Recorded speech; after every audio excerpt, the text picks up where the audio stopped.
this meeting to order a couple minutes late. And I think we're going to start off with the Pledge of Allegiance. Tom, would you lead us?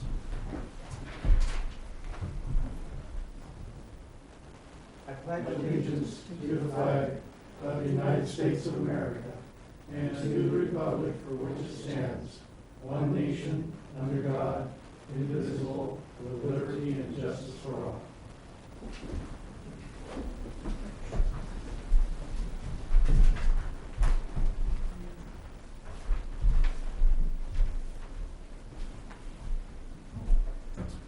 And then, Sherry, are we going to do the roll call? Or do we want to wait? Mr. Posey, would you like to come up here and stand here and take your oath of office, please?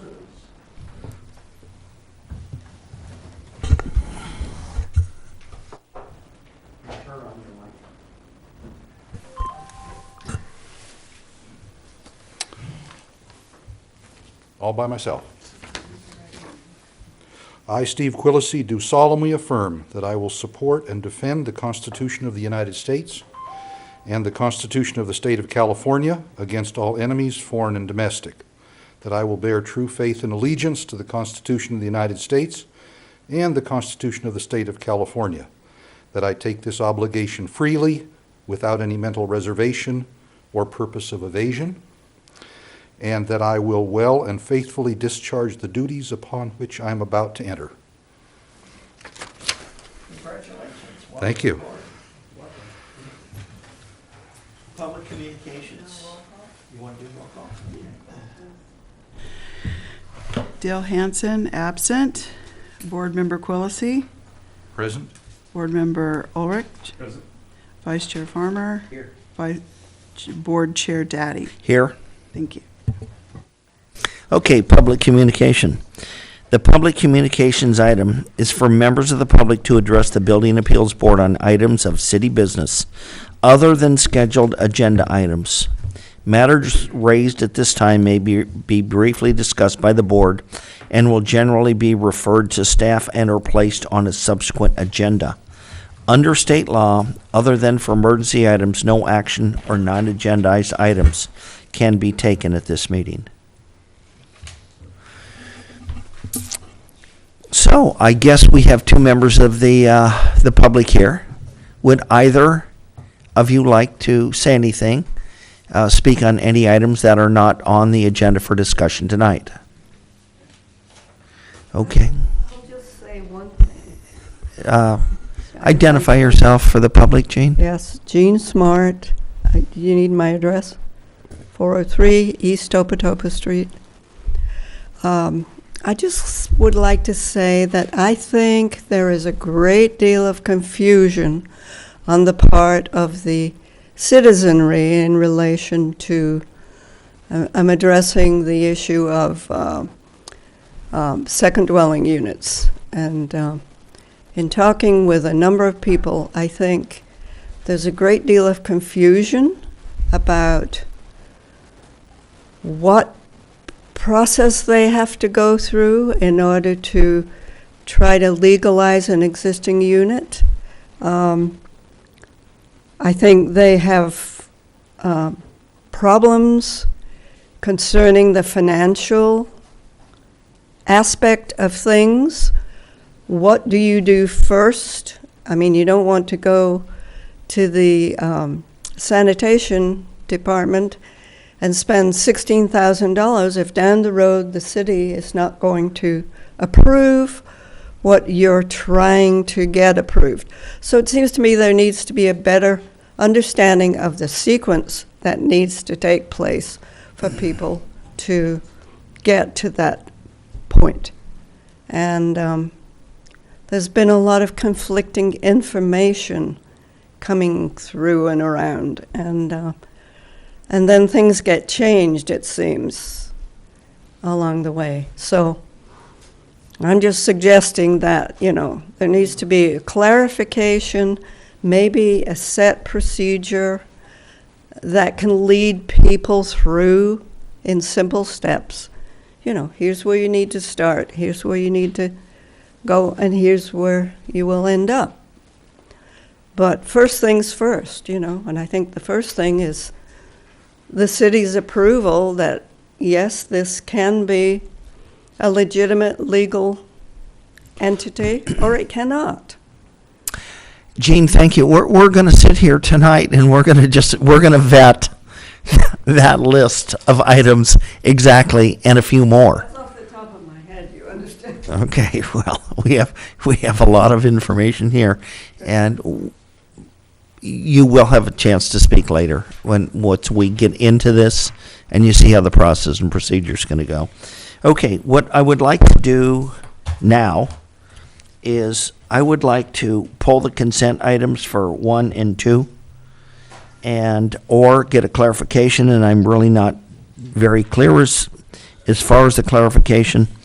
I have half the board members here that one of the board members wasn't here for either one of these meetings, and I'm wondering how we can have them vote on meetings for accuracy that they didn't attend, number one. And then I have one member that couldn't attend part of one meeting, and I'm not sure how in the world we get to vote on that. And that leaves us with 2 votes.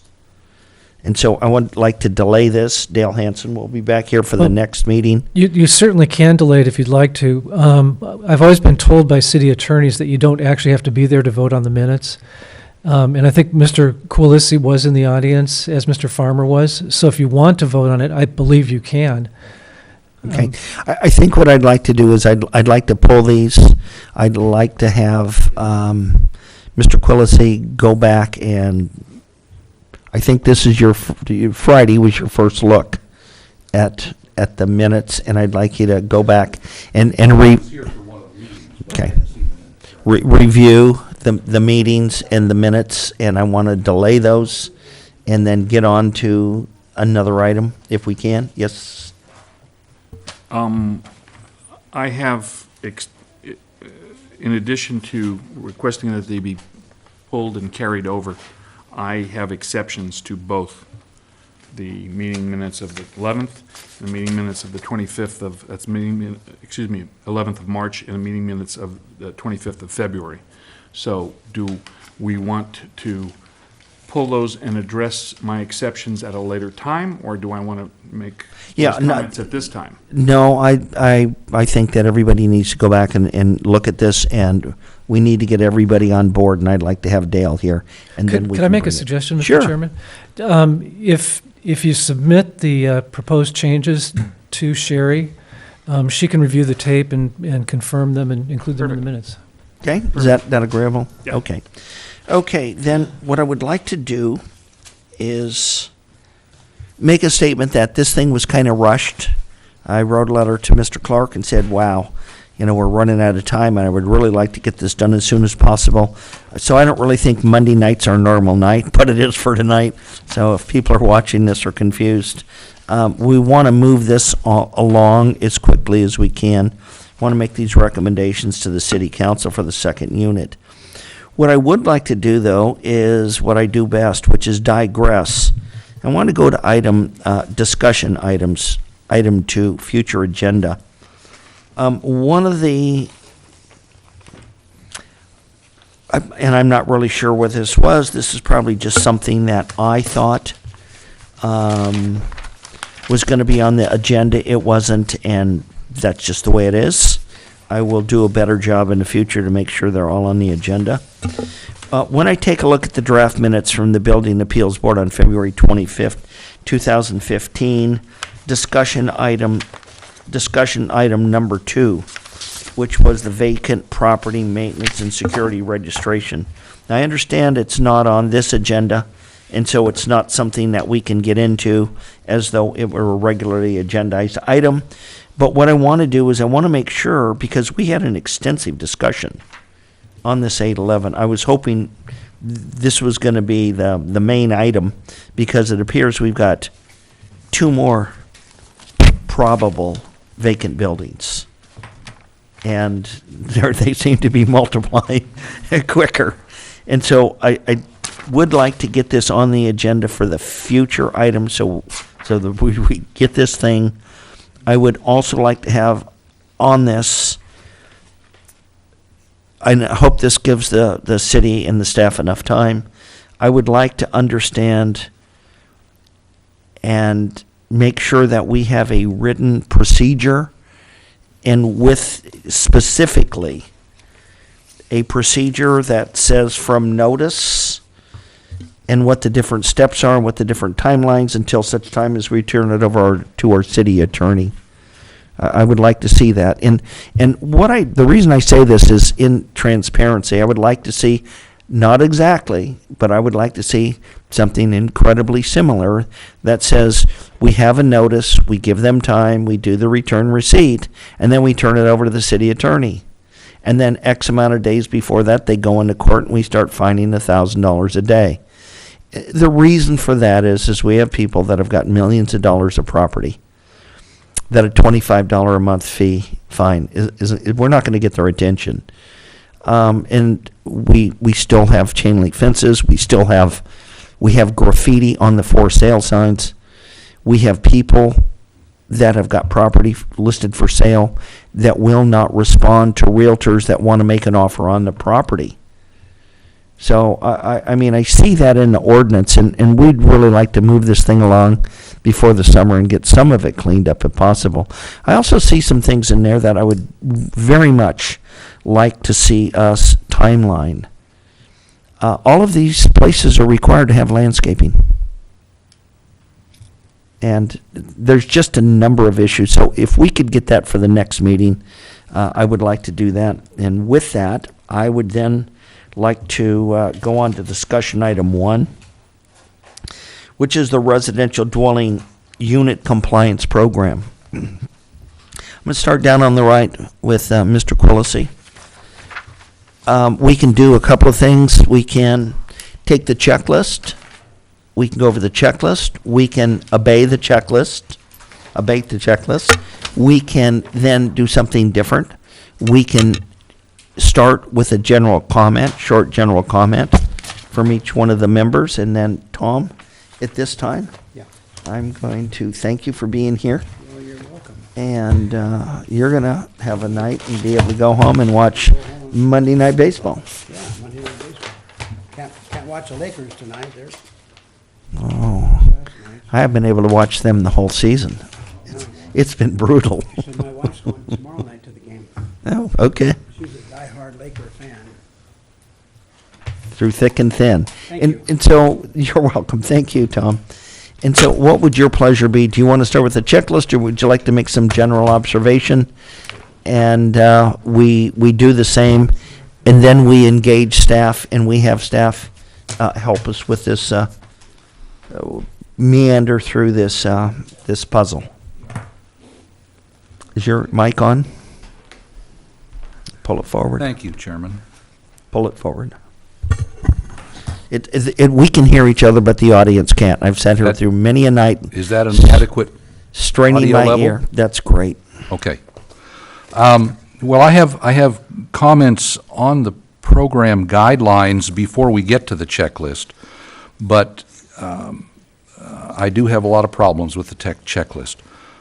There are a number of undefined or undefinable words in the checklist right now. Lack of adequate permanent wiring. I don't know what adequate is unless it is at the discretion of whoever inspects on a given day, and I don't think that's fair to the citizens of the city. Lack of continuity of electrical system, I'm not sure. Maybe there are some outlets that aren't hooked to anything, or that one is not clear to me. On the second page, water heater not properly installed. Is there a set of rules for that is written down somewhere so that people who have second units with water heaters know what they're supposed to do? Improper vented gas appliances, the same thing again. Is there a set of rules somewhere? Gas vent clearance, too close to combustible materials. Too close seems a little vague to me. And again, it's at the discretion of whoever is inspecting that given day. Inadequate ventilation. Does not have minimum ceiling height, 7 feet. Is that written down somewhere that a minimum ceiling height is 7 feet for a building in the city? Maybe it is, and I'm not aware of it. On the third page, rooms do not meet minimum dimensions. Is it written down somewhere in the code or regulations that there is a minimum size for a room that's allowable in the city? I'm not aware of it. If I were trying to do something with my home and I had, or I wanted to put in a second unit, I don't know how I would know how to comply with the things that are on this checklist. Risers and treads, it says riser lack required 8-inch height. Does the code say we need more or we need less? Or does it say has to be 8 inches? Same thing with treads lack required 9-inch width. Is there a rule someplace that says 9-inch? Or is it supposed to be more? I can't tell. And this is continuing on the same page. The room has exterior window and door opening area less than 4% of the floor area of the room. Is that a standard that's in the municipal code somewhere, or is it in some other set of standards that the municipal code refers to? I'm not sure. There's balusters, guardrail must have openings larger than 4 inches apart. I just sold a townhouse in Redondo Beach, built in 1981. Very nice, modern, but it has balusters that are 4 inches apart because that was the standard back in the day. Are we going to tell people if they have second units and stairways and balusters that they have to tear them out? I don't understand. I'm not sure where the checklist is going. The next page, lack of weather protection. Does that mean no roof? I'm not sure. It's just way too vague if I was trying to get a second unit qualified or made compliant. It says the property will be evaluated for hazards including but not limited to lead paint, asbestos, flood hazards. I think it might be reasonable if the current owner of a second unit, who might be the 5th or the 10th owner of that particular structure since it was built, could at least say, to the best of my knowledge, there is no lead paint. But I haven't stripped the walls down to the drywall or the studs or the plywood or the lath and plaster to know. And I'm not sure how an inspector would know if there was lead paint there.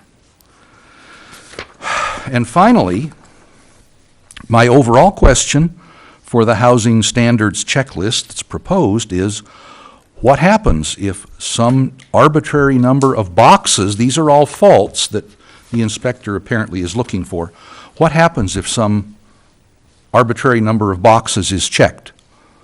Is there a number of failings that put the entire structure out of bounds? Or is there some maximum number that's allowed that will permit the structure to be made legal non-conforming? None of that's clear to me right now. And I've been reading and rereading the compliance program since the first copy that I saw, which was back in October. And I remain confused. So that's where I am on it. Mr. Ulrich, thank you. Could you take 5 minutes or less and give us your observation before we get through the checklist? And then we need to include staff. You want to look at the checklist? No. Just some observations about some things where you need help. I want to address because there's sort of a cross-reference to Sorry. I've never heard that one before. the checklist is not, at this point, while it has, I think the consensus can be had as between at least myself and Mr. Lisi that the checklist still needs some work because has a variety of inconsistencies. It requests through vague questions, vague responses. And as a consequence, it is, as the program, the second unit compliance program has been, the net effect of it is to be exclusionary rather than inclusive. And it is my understanding from the council that the intent of our work is to produce a workable program that will be inclusive of the existing properties that have been, the city has been noticed by the Ojai Valley Sanitation District as having had a sewer connection fee and from that perspective legalized insofar as the sanitary district, and also insofar as the apparently several hundred that the sanitary district is anticipating will be noticing the city and the property owners of the need to legalize their laterals. So my comment in summation relative to the checklist is it still needs work. I don't think it will require a lot of work, but we need to make it so that it's understandable to the public and understandable to the folks in the field, be it the ombudsman, city building inspector, code compliance officer, or the building official. Thank you. My observation is that the city council wants to do code enforcement. And it seems like we have a couple of issues. One, we have a product that might be a little bit better understood, have a better checklist, have a better process and procedure. And our job really is to offer recommendations and clearly recognize and identify and deliver to them that we're not being presumptuous, and clearly state those items that are council policy, not us, not this is council policy. And we just need to let them know this is the recommendation. It's council policy. I have some observations in here about certain issues, and I think with that, what I would like to do is allow staff to, if they have some areas that they would like to start, whether it's the administrative report, whether it is the checklist itself, where staff would like to start if they have something to add at this time. Well, I think where you start is really at your discretion. But I would say that it's important that you vote on recommendations and actually make recommendations to the city council. One place you could start is just by going through the 12 or 13 policy issues that you identified at the last meeting and voting on those, discussing and voting on them.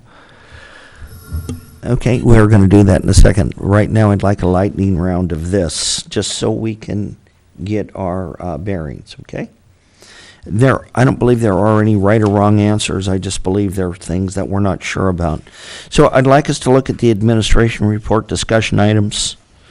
I think those things where there are similarities, we don't really need to beat to death. Should conversions be, number one, should conversions be allowed and the covered parking requirement eliminated? PC, Planning Commission, and the Building Appeals Board both thought yes. Number two, should the maximum amount of lot that may be covered by structures, 35% for R1 and R2, be increased? So my question would be this. When we have current R2 lots now, what is the maximum covered area, Mr. Stewart, that is allowed by an R2, a duplex, or any other applicable unit? 35%. Okay. It is 35. 35%. Okay. And I'm really not sure why this question's here. And so I need help from someone. We're not talking about future lots. We're not talking about tomorrow's building. We're certainly not talking about the Planning Commission doing the second unit, which is not the second unit compliance. So I really don't see what this is, because this is my understanding, and if I'm not correct, please, somebody correct me. These units are not expansive. These are non-compliant units. They're fixed at where they are now. And so where I need clarity is if somebody has a 40% coverage on the lot, is the planning commission in effect saying, no, we're going to convert this into a demolition order? So I really need some clarity back from staff on what that is. The way the guidelines are written right now, they maintain the current lot coverage. So you would not be able to find a second unit conforming the way the guidelines are written right now if it had greater than the lot coverage that's permitted under current code. Basically, the result is not asking them to take it down, it's just you don't qualify, a non-qualification letter. Okay, and then what the non-qualification, to my understanding, is it needs to revert back to non-habitable storage. Is that correct? I mean, that's what I read through all my hundreds of pages. If it doesn't qualify as a second unit, it would have to be something else. Okay, so it would have to convert back to non-habitable storage. Okay. Maybe not. Number 3, should the maximum size be increased? Can I make a comment on that? You want to do one by one, or you Just- want to it's a hit it short- at the It's a end? short comment. Fire away. Okay? This is another example of non-inclusivity. If the intent of the council is to address at this point, illegal units and rent that have been identified as being included in the sanitary district lateral program, lateral legalization, then insofar as the public is concerned, they're going to be spending the money on this thing, and now they're going to run into the city saying, we cannot render this legal non-conforming because of lot coverage, which is a zoning issue. Okay, and that's also a policy issue. It is also a policy issue, but it is, at this point, on that particular issue, not inclusive. It is exclusive, and it will exclude that applicant from the program. Okay. Observation. So my suggestion in a situation like this would be that at some point in time, someone make a motion to recommend that the council allow greater lot coverage, and then you can discuss it and vote on it. And if the majority agrees, that recommendation will be forwarded to the council. Is it your recommendation, Mr. Manager, that we make a resolution and vote on it piecemeal, line item, or I think would it that'd be the easiest. Is it? Yeah, That's the easiest? just go 1 through 12 and Okay. So, find out where the board stands on all of them. Mr. Ulrich, this happens to be an item that you brought up, so I would entertain a motion Well, I'm going to make... or resolution. I'm going to make a suggestion that we go through these and we address them and we discuss them, and then we generate a resolution by circling back and starting at 1. Mr. Quillisi? Fine with me. Okay. I think we need to cover the ground and then decide, and it may not be 3-0 on everything. Oh, I don't expect it to. One by one through. Okay, through those items. let's just really be conscientious of the time, because this is just a real burning issue. We don't need to be here all night. We got one subject. And I know it's very, very important. You have one subject with, at this point, 14 components plus. Well, there's about 114 components. Well, I'm just saying, plus. right on this list, there's Okay. 14 plus. Number 3, we seem to be in agreement.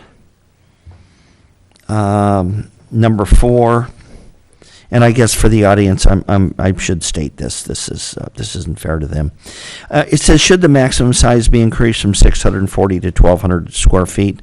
1,200 square feet is the state maximum for these particular second unit. The Building Appeals Board and the Planning Commission both say yes. 4, should the second unit be allowed to exceed the size of the primary unit? The Building Appeal Board said no, where the Planning Commission said yes. And so I'd like just a brief 1 or 2 minute discussion. Mr. Quillisi, from you on item number 4.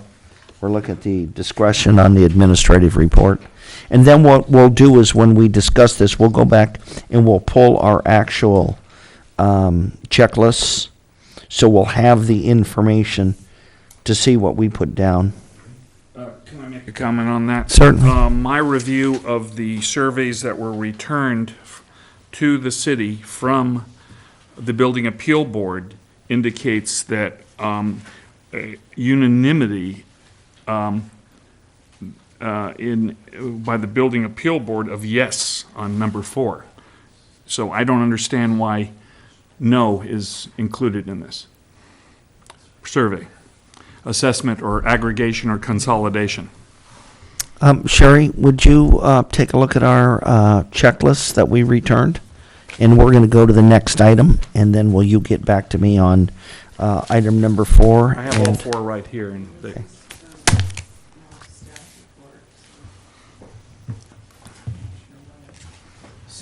Are you saying the titles are switched? I haven't gone through an exhaustive search of that, but I'm in agreement with the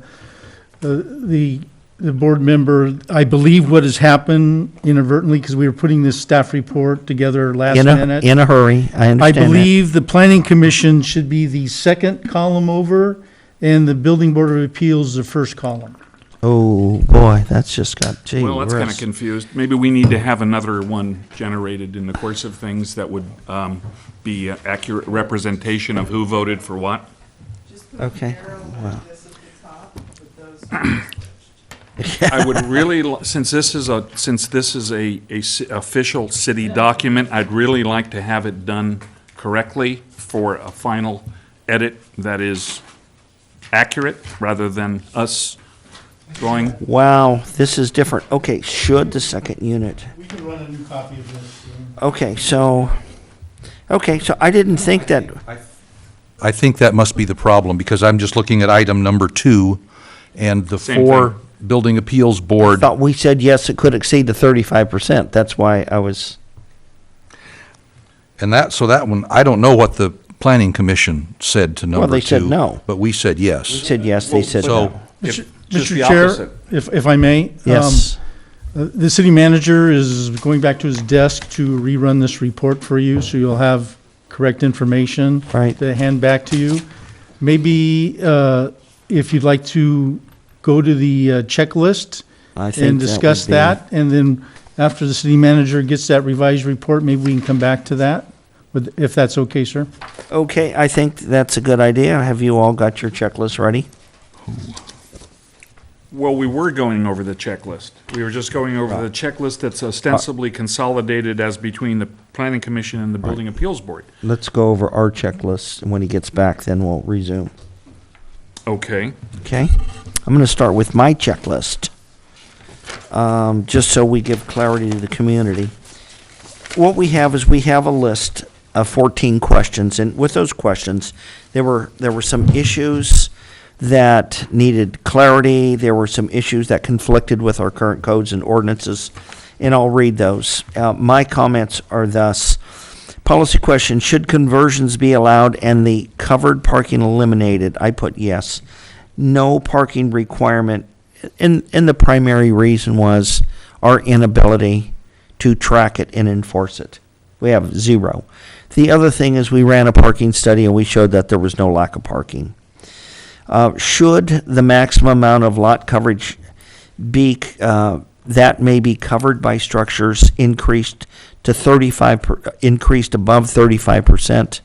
We have units and we have properties that have widely different setbacks, 5-foot setbacks, side yard setbacks, as discussed at the Planning Commission. And they have different coverage allowances. So this is not something that will be unique to Ojai. I believe we should. Should the maximum size of the unit itself be increased from 640, which we adopted from Ventura in 1983, be increased to 1,200 square foot? My thought was yes. Should the second unit be allowed to exceed the primary unit? I thought yes. because none of the secondary units still can't go over 1,200 square feet. If you have a very small primary unit of 600 square feet, the secondary unit's not going to exceed 12.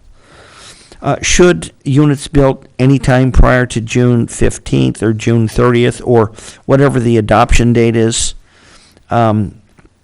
be eligible rather than 2006? 2006 was just a point in time.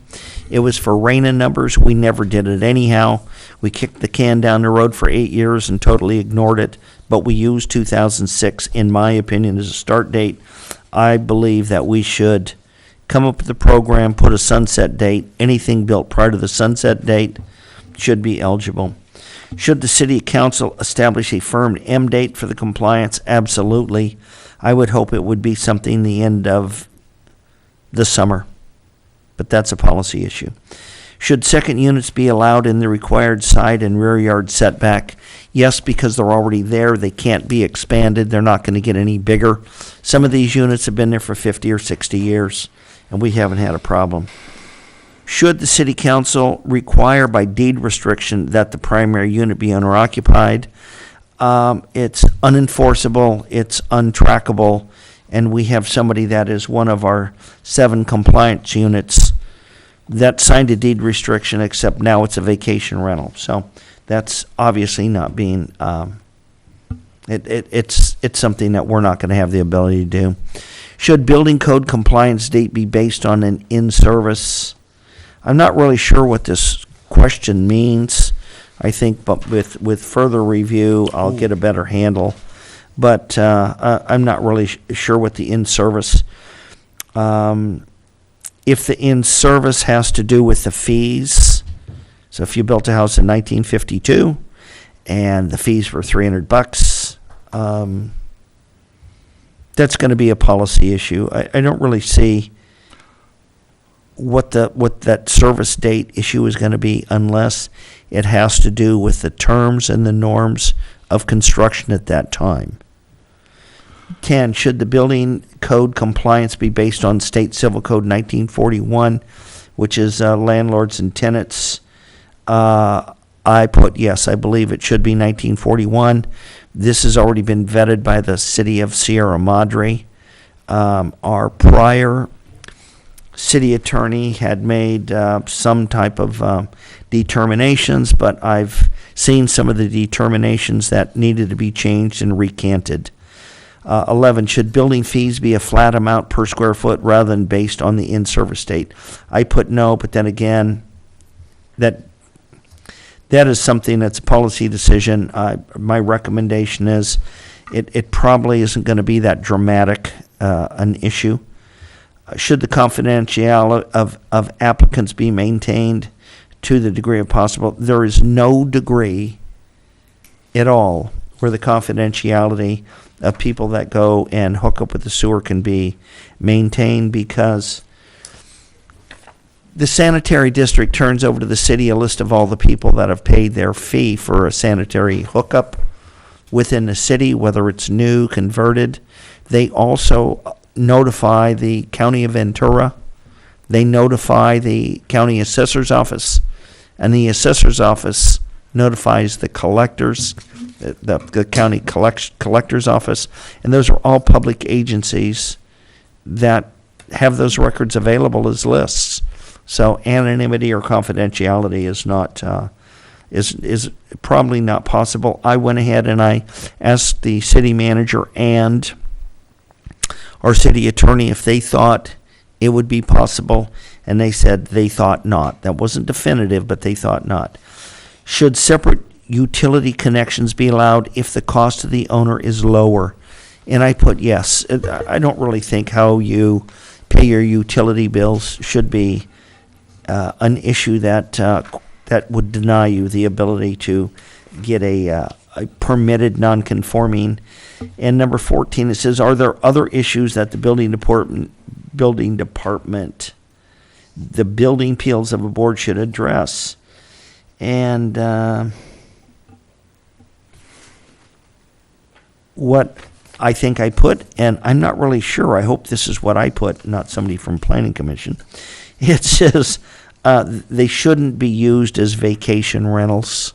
If they're going to be secondary, if they're going to be permitted second unit non-compliant, I don't believe they should be used on a second or as a interim or transient short-term rental basis like a motel. Okay. Either one of you gentlemen want to go ahead and fire off next? Sure. I will.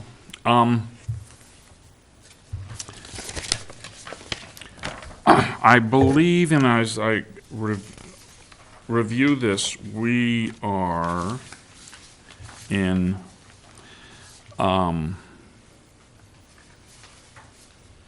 conformance with the exception of item number 9, should the building code compliance be based on the in-service date.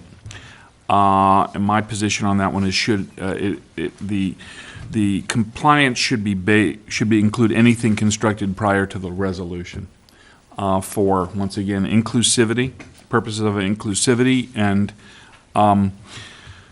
there's going to be some redundancy between folks that have actually constructed with a permit or that the city is aware of otherwise. So from my perspective, this huge amount of time that has been based on in-service date analysis is not particularly The relevance of these questions, there's 5 questions. Factors considered: did the construction occur prior to incorporation of the city? Did the construction occur prior to annexation into the city? Did the construction occur prior to adoption of city zoning? Did the construction occur prior to the adoption of building codes, 1959? Did construction occur prior to the adoption of the first, second unit ordinance in 1988? The idea, as I understand from a policy perspective, from the city council is to, in conjunction with the information that the city is being tendered by the sanitary district, is take one pass at legalizing, rendering legal non-conforming second units within the city within a certain period of time, and then putting everything else to bed. It's done. And the more layers of review and criteria that need to be assessed and analyzed and determined, and the net result is going to exclude properties from compliance. And I do not believe that is the intent of the council. That has been the intent of this program since 1988. So my position on it is anything constructed prior to the resolution. The question of 11, building fees, flat amount. Once again, we can make recommendations if requested. I don't believe we have been asked of that by the city council. However, flat fees, in my opinion, are more equitable and fair, and they should just be a flat fee appended to this program that covers the cost, the actual cost to the city. And if someone, for some reason, has a hard time coming up with a figure, I have here, for example, it could be at 50 cents, it could be $1. It's whatever it is. However, if that doesn't work, then current fees can be made to work as long as they are not onerous and egregious in their application to this particular program. Once again, the idea is to execute the program and then put it to bed.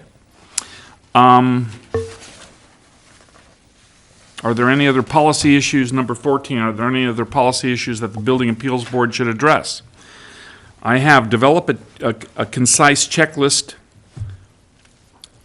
available to staff and to the public, so they understand what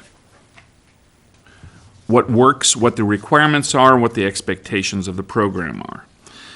City to contact all of the affected owners, and this is on the list that was, because I actually haven't seen the previous sanitary district list as far as folks who were contacted, but any new and anticipated individual property owners. should be contacted by the city by certified mail with return a confirmation so that there is a record of that contact. Number 3, state clear intent of the resolution. That is to engender compliance of properties via compliance standards that foster more than the historical 10% approval. Number 4, state health and safety enforcement for units within the program that they shall comply with minimum California state mandates. Finally, 5, develop a system of approved contractors to assist with the compliance requirements. Thank you.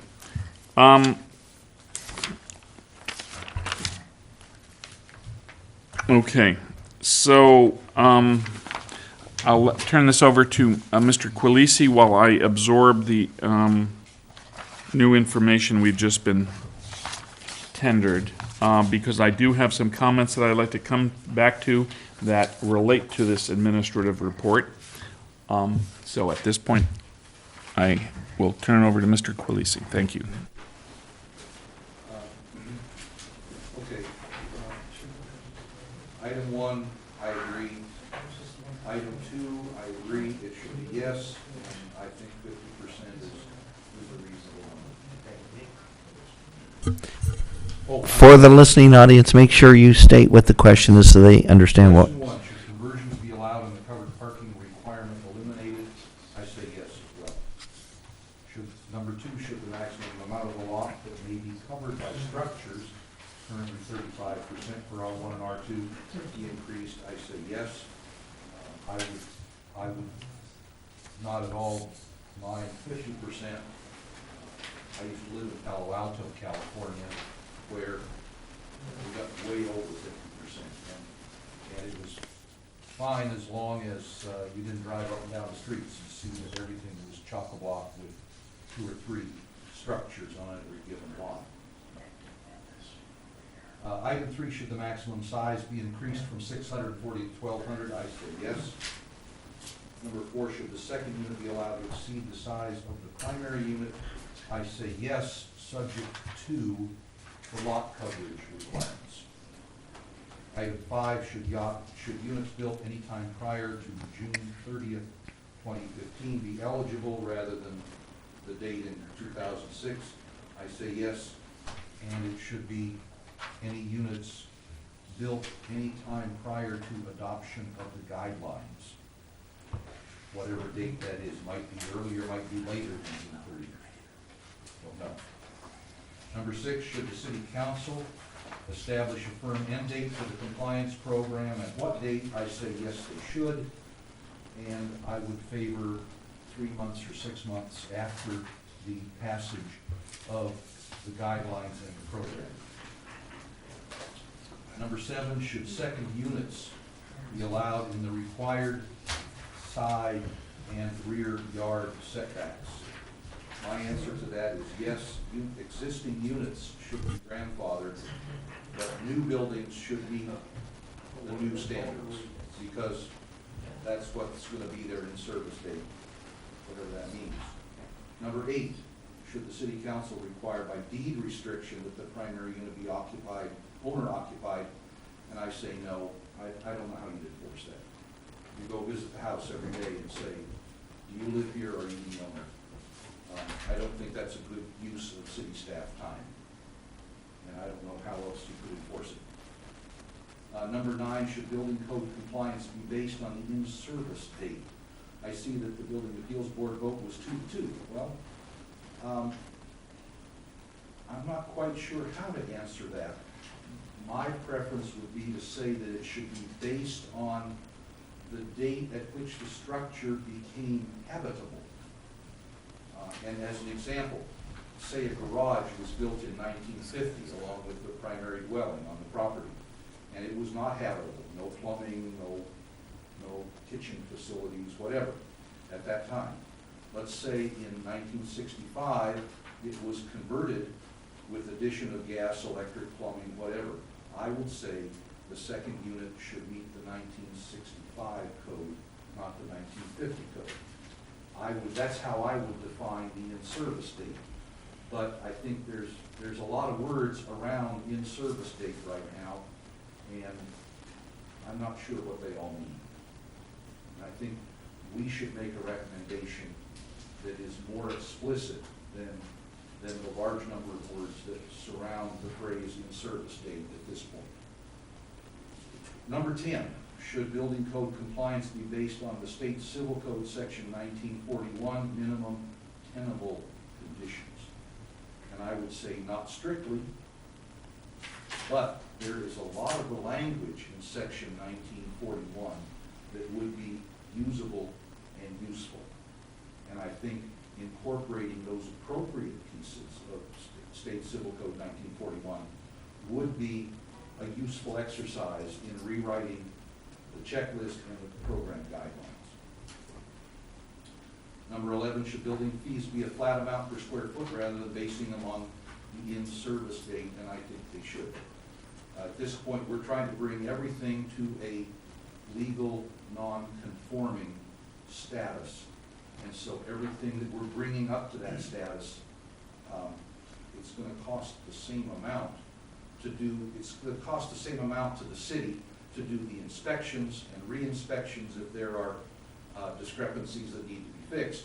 And that doesn't depend on what date the building was either erected or made habitable.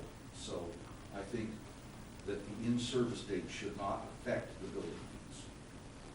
Number 12, should the confidentiality of applicants be maintained to the degree possible under state law? I think you could say yes or no to that.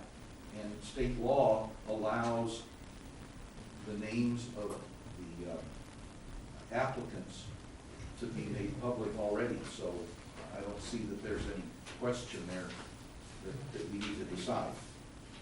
Number 13, should separate utility connections be allowed if the cost to the owner is lower? I think the owner ought to decide what to do with separate utility connections. And it should not be the policy of the city to get in between a property owner and the electrical utility unless there is a question of public safety. And lastly, 14, are there any other policy issues the Building Appeals Board should address?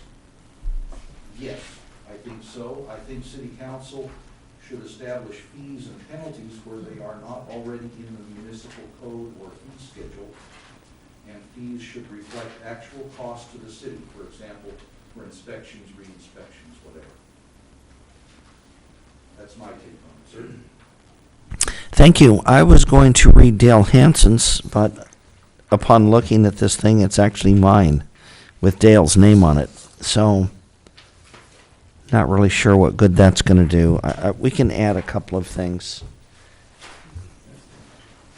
No, actually, this is mine. No. No, mine was typed. I typed it badly because the program wouldn't allow me to type it well and stay within the lines. I couldn't figure it out. That's okay. We're good. We're going to just power through this, and we're going to get this thing done. We're going to get the resolutions done. We're going to get the recommendations. I want to add a couple of things and thank both of you, and then I want to go back and I want to query both of you. And I want to query you, so be thinking about number 9, and I want to have staff help me with the discussion. I'm going to make a statement that I put. There needs to be some very clear language and very clear notification, and I really don't care. I don't want to do, we're going to allow staff's going to need to make a recommendation. There needs to be some type of a formal noticing somehow that those homeowners or those unit owners that go through the process and that get city permitted non-conforming units have something that allows the next homeowner to know that this is a non-conforming unit, and they need to know what the definition of that non-conforming unit is. If that non-conforming unit doesn't meet or is destroyed to a certain extent, We can pick any amount you want because cities do this. Some cities have got 25%, some have 50%. Some have 50%, but they use a terrible marker. And that marker says, if it's destroyed to 50% of the appraised value, then it shall not be rebuilt. Well, I mean, that's a great thing because you've got a unit that's worth $250,000 that's receiving a $25,000 current county appraisal for the value of the property. And so a 50% destruction would mean if you have $13,000 worth of damage done to it, it would need to be removed because non-conforming units cannot be built back in the current manner, in the current place that they are. So there needs to be some type of way of letting future owners know that. And there needs to be some way for the council, and I'll expect a resolution from one of you two gentlemen, to the council stating or explaining to them about this casualty when one of these units are hit by lightning, fire, tree, vehicle, and clearly have language that lets people know they don't get to keep the same footprint, they don't keep the same slab because they're just non-conforming. And we'll weigh in and have Mr. Stewart help us with this.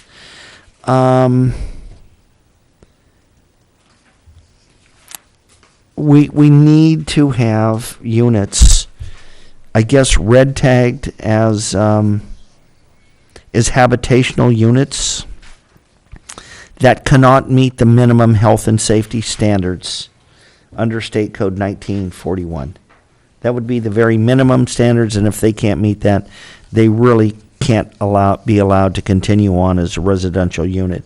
We have a couple yurts built in an alley around here that clearly do not meet any of the standards. The zoning clearance fee goes away, as does fees at estimated construction date.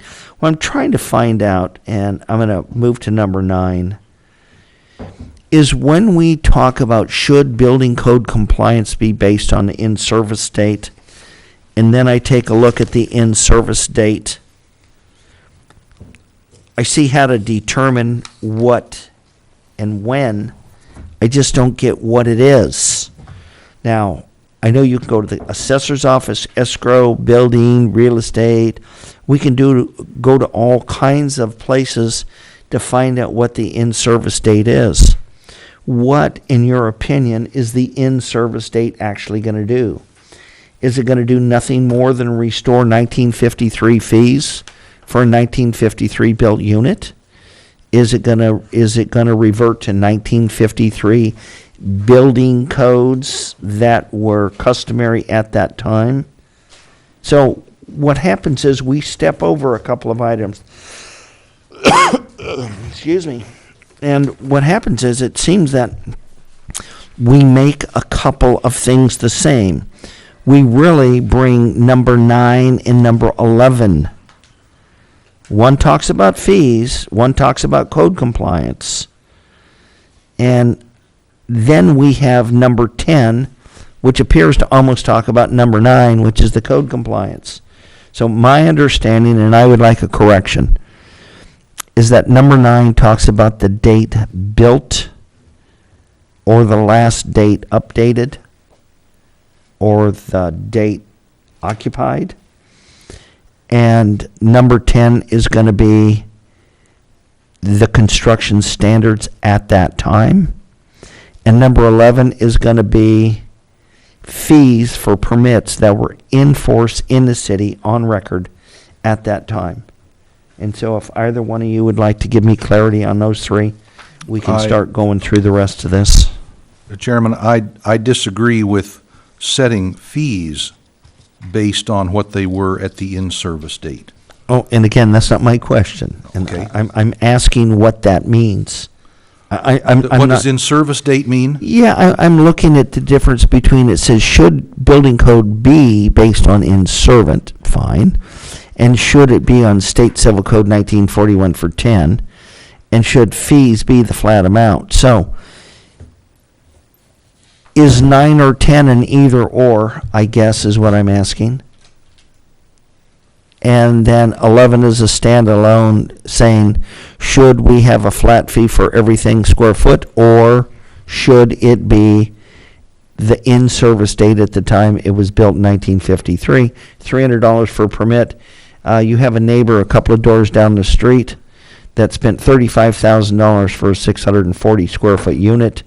That did include $15,000 or $16,000 for the sanitary hookup, but that was a $50 a square foot fee, is what he effectively currently paid a couple of years ago.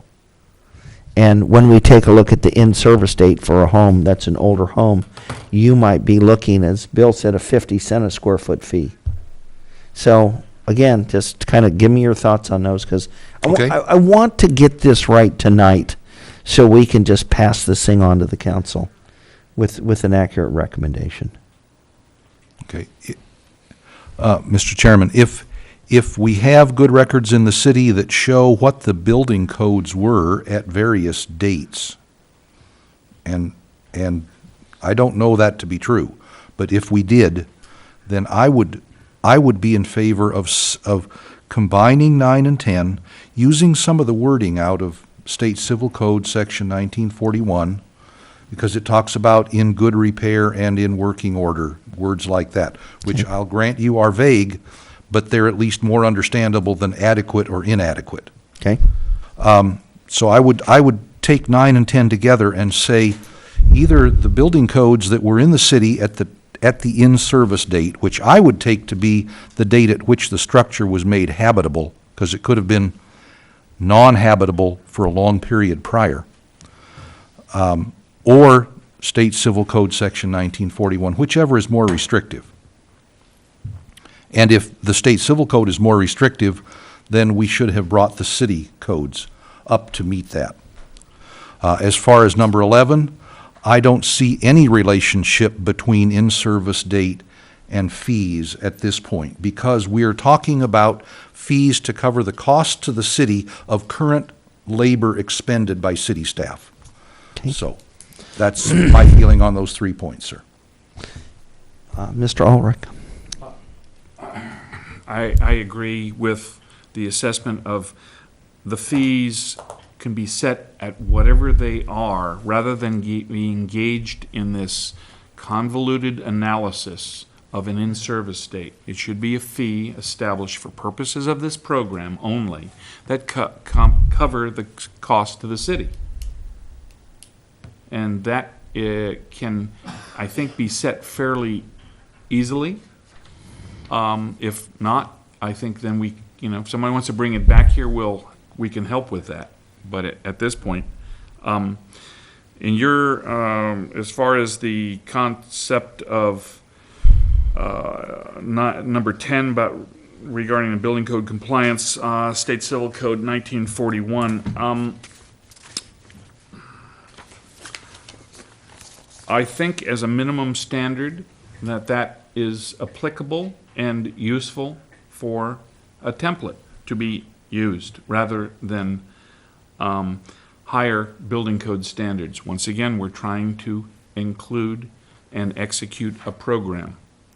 I'd also like, however, to make some reference to item number 7, second units be allowed in the required side and rear yard setbacks, because as I look at this document, it indicates that both the BAB and the Planning Commission were in agreement on this. Okay, can you hold that thought for a second? We want to go back and get this one thing vetted. Okay. We're going to go to 7. All right, so Okay, so I have as an observation, and again, I would appreciate correction. If I have a 1953 home that was converted in 1953 from a garage, and I have a 1953 home that was built by the same contractor next door, the only real issue we get to talk about is not safety, because we're not going to inspect a fully permitted 1953 home. There's going to be no safety inspection. We're going to check for termites, and we're going to check for, roof condition. We're going to check for some cursory things. We're not going to check much for health and safety. Home inspectors don't do that upon sale. And so the difference in the two is really going to be the setback, where one may have been fully permitted with the wrong setback, but it actually was, and we see that. Where one is probably not in the setback and it was built outside the setback and it was built without a permit. So I don't really see a difference between the two safety issues. So I guess my point is about the in-service date and some of these differences between State Foot Code 1941. We have 3,150 odd homes. We have a slew of them. I mean a slew that were built many years before that today they don't even meet 5% of today's current standards, either with ground fault interrupters, structurally, earthquake, Title 24 energy. They're just not there. They're bought and sold all the time, and we don't have a second thought about it. And so I think we're kind of over scrutinizing some of these things here. But I do want to make sure that they fully understand that there's a difference between being non-compliant and grandfathered. And so I want to go to item number 7, and then I want to talk to staff about that grandfathered word. I really don't see where it has any purpose in here. Okay, and I want to make sure that we vet that out. Mr. Ulrich, would you go back to item 7? Okay, item 7, should second units be allowed in the required side and rear yard setbacks? The administrative report indicates that both the Planning Commission and the Building Appeals Board voted yes. However, the comments, which apply to apparently what the current draft is, indicates that encroachments are allowed and are tied to fire separation. I think that's misleading and inaccurate. The encroachments, according to my reading of version 3 of setbacks and building separation, say the compliance unit may encroach into required rear and side yard setbacks, but no closer than 5 feet. Well, that's a restriction. The question was, should second units be allowed in the required side and rear yard setbacks? If a particular zoning has a 5-foot setback and the existing unit is into it 3 feet or 2 feet, or it's not going to comply with the draft, the current draft. And further, setbacks may be further reduced subject to construction of properly rated fire separation, but at no time shall be closer than 3 feet to the property line. So there is if you would, a hidden restriction. There is a literal wall that is hit relative to the setback. It shall be no less than 3 feet. There are several properties that I'm aware of where they are less than 3 feet that were built prior to 1950. So we have another exclusionary requirement. Okay. Will you let me interrupt for a moment? I need to ask staff. Okay, so here we go. We're gonna get into one of these Gordian knots. We already have homes that are on the side yard. We have a couple that are over the side yard, and they're on the rear line now. They actually exist. We don't anticipate any expansion of these units ever, even to include a second story on top of one of these things, because they're non-compliant. My understanding, they can't be expanded. My understanding is they could be upgraded. Energy efficiency, solar panels, dual glaze windows, add GFI, ground fault interrupters. I understand we could do that. If we went along with this and we have somebody that is in that 3-foot no zone, then what is the remedy to this in regards to this? And do we have a flat denial of every future permit for the second unit and for the primary unit because it incurs into one of these prohibitions? Do you want me to restate that? Okay, so if you're 2.5 feet from the side yard, you've incurred into the 3 foot, and they want to do a remodel on the front unit, are they now prohibited because they have this violation that cannot be remedied short of demolition? Couple of questions. Was the structure built at this proximity to the property line prior to the city adopting building codes? Oh, no, after. Let's just say 1959, 1960. So after the incorporation, somebody opted to build this without the benefit of building permits or inspections. Yeah, we have one on Drown Road. Mm-hmm. If that's the case, my recommendation would be that it comply with the building code at that time, which would require at least a 1 hour firewall if it's closer to than 3 feet to the property line. Okay, let me get back now. I had two questions. What do we do with this unit now? And number one, if they want to go ahead and do something to the front, the primary unit, are they going to have to put a firewall on the second unit? Because the second unit is really not where it should be. It really can't be rebuilt. And one of the things I was told a long time ago is when does the city come and collect or sweep all of these dangling code, I hate to say violations, but non-conformity items? I was told that when they come in for the next permit, they're going to have to remedy all these other issues that are not compliant. Now, we've had a lot of change in the city in the last 20 years I've been here.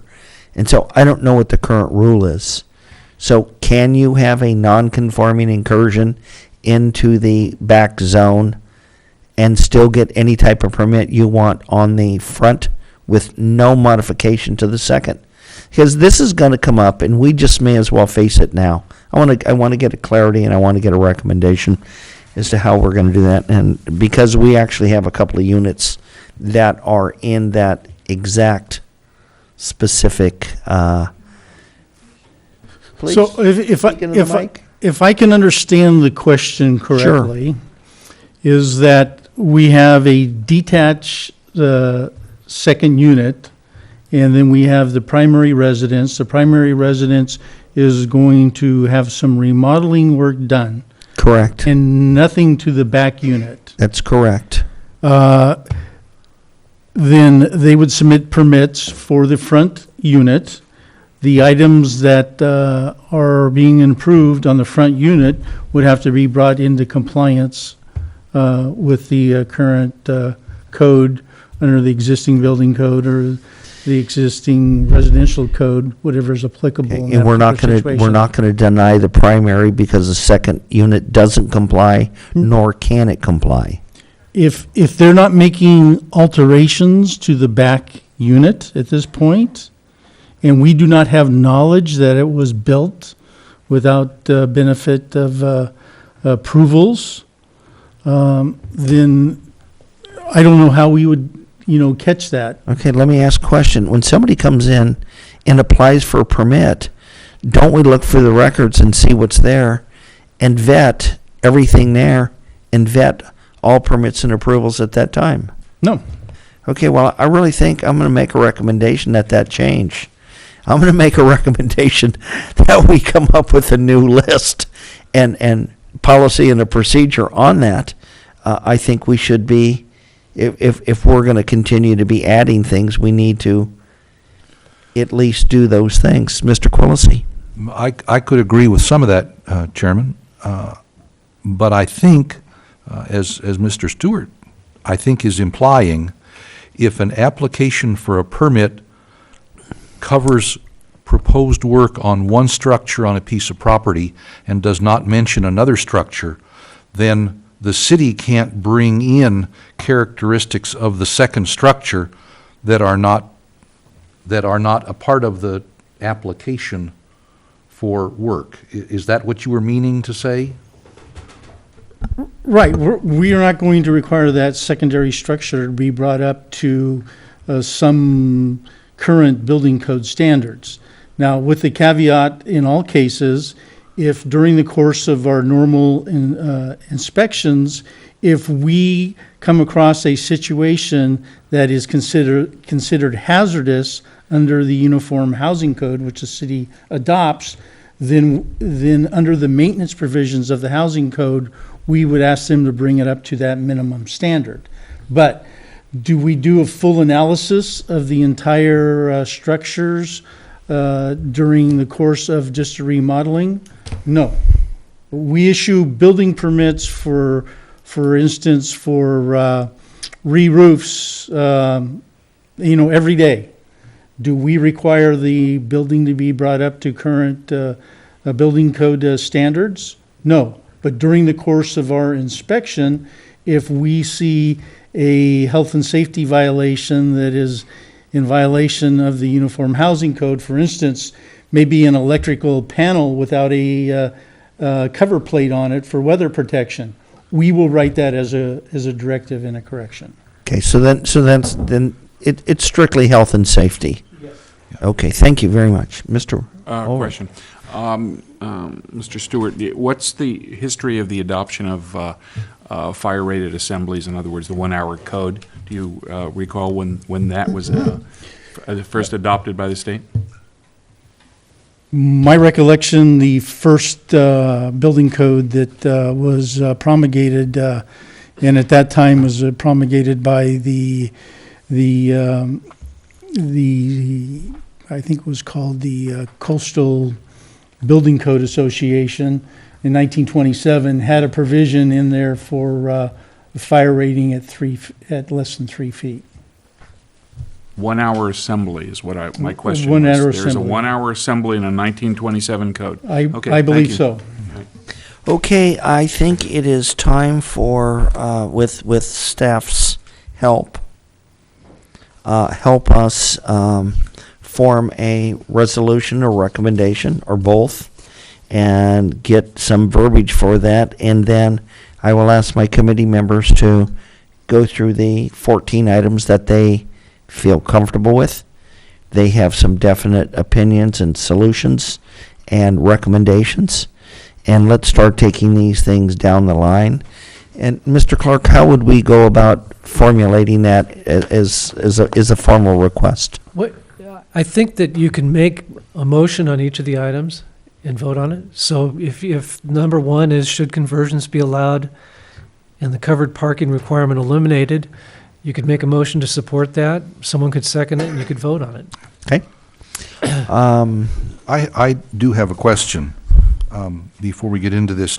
Does each of these policy questions reflect or reach back to a particular provision in Chapter 9, the building requirements, uniform codes right now, building regulations?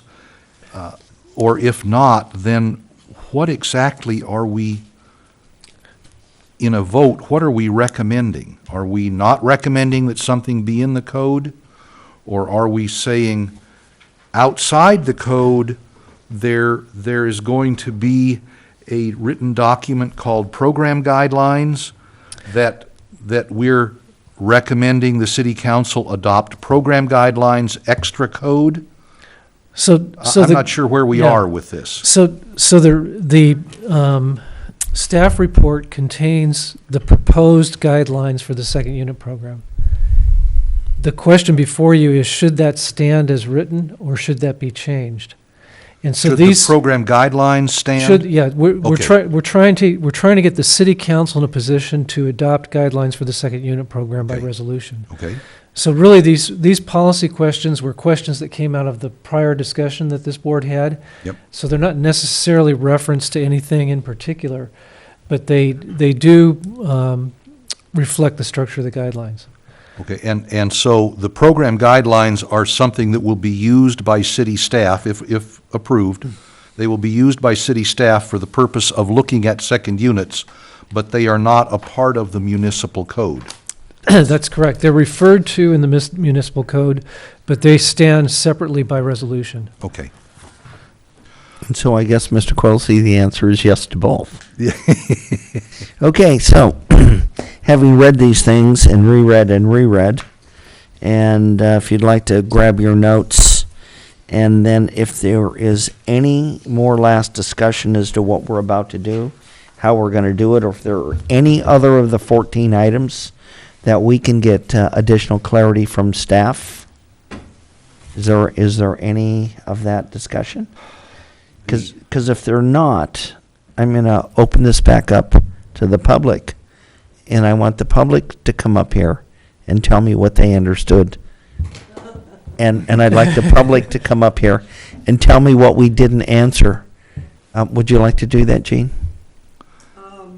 Please step to the podium so the people at home can hear you.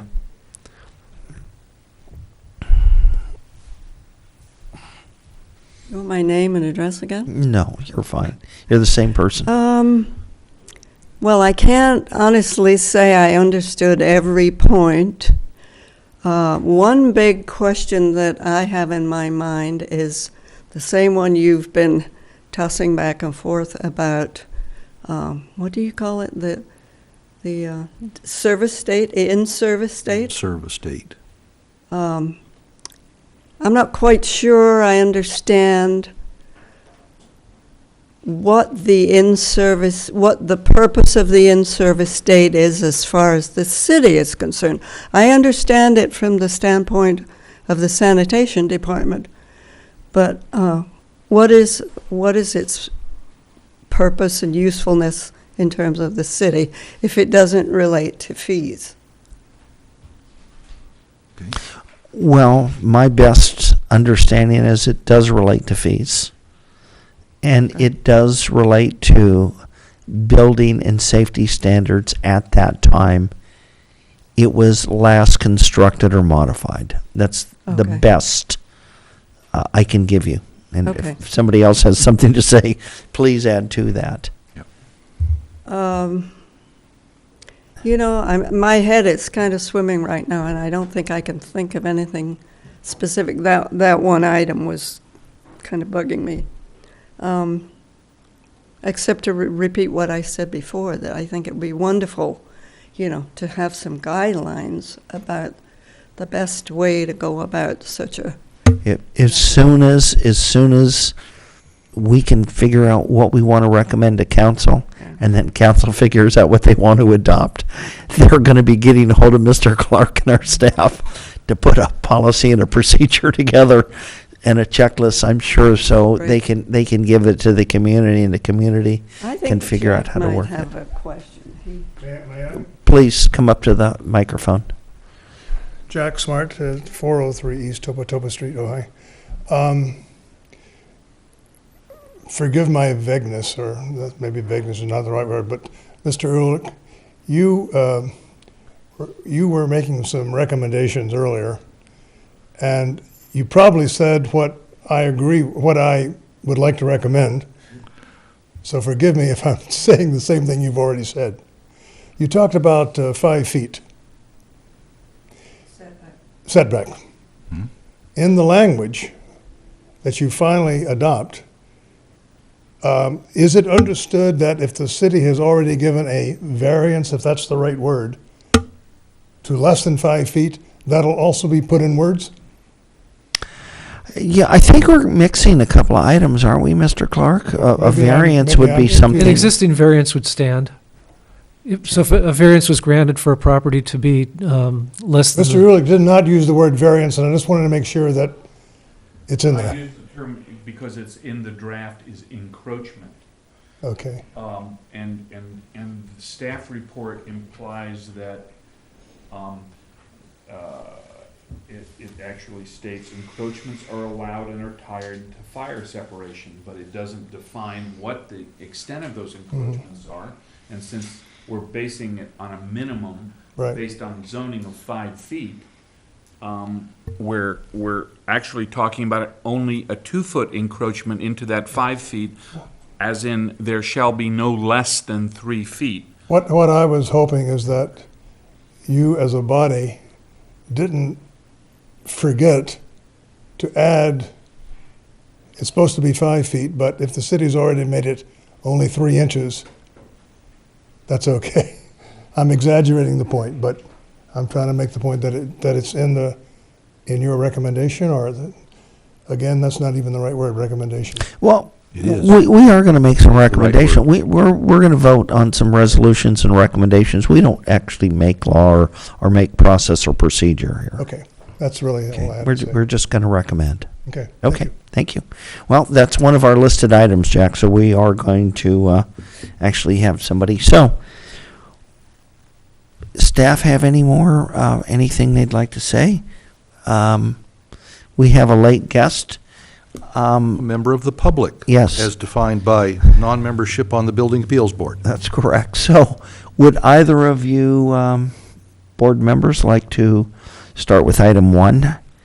And again, if you don't have a strong feeling or it's just another number, let's make sure. Chairman, I'd be Someone happy to else. start with item number 1, but I trust that when we finish going through these 14 policy questions, that we are not finished with our review of the program guidelines, because I have a number of other questions and comments.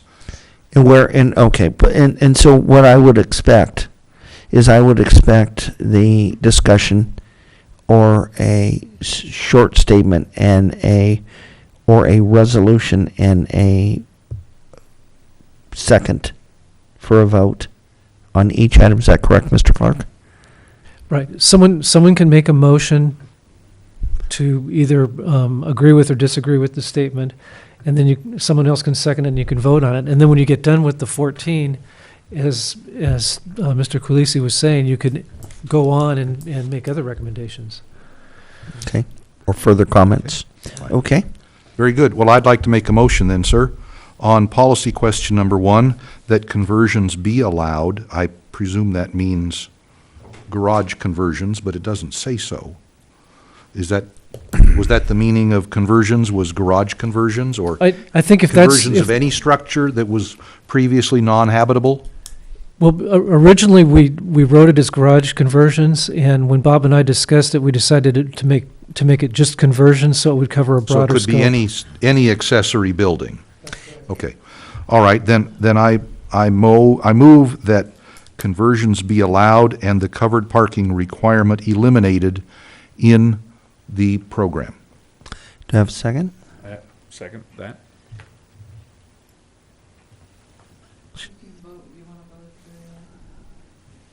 Oh, we're, vote now. You got a roll call? We have a motion on the table. Right. Just say all in favor? Sure. All in favor? Aye. Any opposed? Okay. Who would like to take number 2? Well, okay. I would offer a motion that the maximum amount of the lot that may be covered by structures be increased from 35% to 50%. Do I'll I, second that. okay. Can we have a roll call? Quillisi, Aye. Ulrich, Aye? Daddy. Yes. Number 3. All right, number 3, I move that within the program guidelines, the maximum size of a second unit be, maximum allowable size of a second unit be increased from 640 to 1,200 square feet. I second that. All in favor? Aye. Okay. Number 4. Anybody have a passion for that? I would submit a motion with that within the program, the second unit be allowed to exceed the size of the primary unit. And I'd like to propose an amendment to that, to add the phrase, "subject to the lot coverage restrictions." You accept that? I accept that. Then I will- Fabulous. I will. Then I will second the revised motion. Okay. Quillisi, Aye. Ulrich, Aye. Daddy. Aye. 5. Number 5, should units built any time prior to June 30th, 2015 be eligible? I move that units covered by these program guidelines shall be any units built prior to the date of passage by the city council of these program guidelines. I second.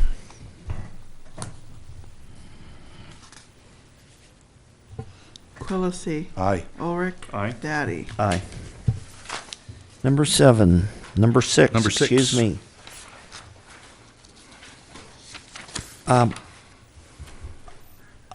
I have a question. I'm sorry to stop in the middle. Can the chair make a motion? No, Chair was going to ask a question. It says, I don't see any difference between 5 and 6. So. And I'd like yeah. clarity Yeah, between 5 and 6. Five is indicating by what time a building must have been converted to a second unit in order to qualify for a program. Item number 6 means that the compliance period is closed and we will no longer allow any buildings to benefit from the compliance period. Wasn't that part of your motion, Mr. Quillisi? Prior to the adoption of? This is the end date. I'm sorry, Mr. Chairman. I meant that the restriction, the date of the program guidelines being approved by City Council was meant to restrict which units would be eligible to apply under the guidelines. And for me, that's a very different date than when does the door close on being able to make applications under the program guidelines. So I think number 5 and number 6 are distinctly different. Okay. Is the chair able to make a motion? So do you really want, you didn't want your vote to be for 6, you really wanted it to be for 5? Oh, my vote was for 5. I made the motion for 5, stands. yes. Fi- You could build, Yes, An five illegal five unit stands. until- The question now is, when is the close date?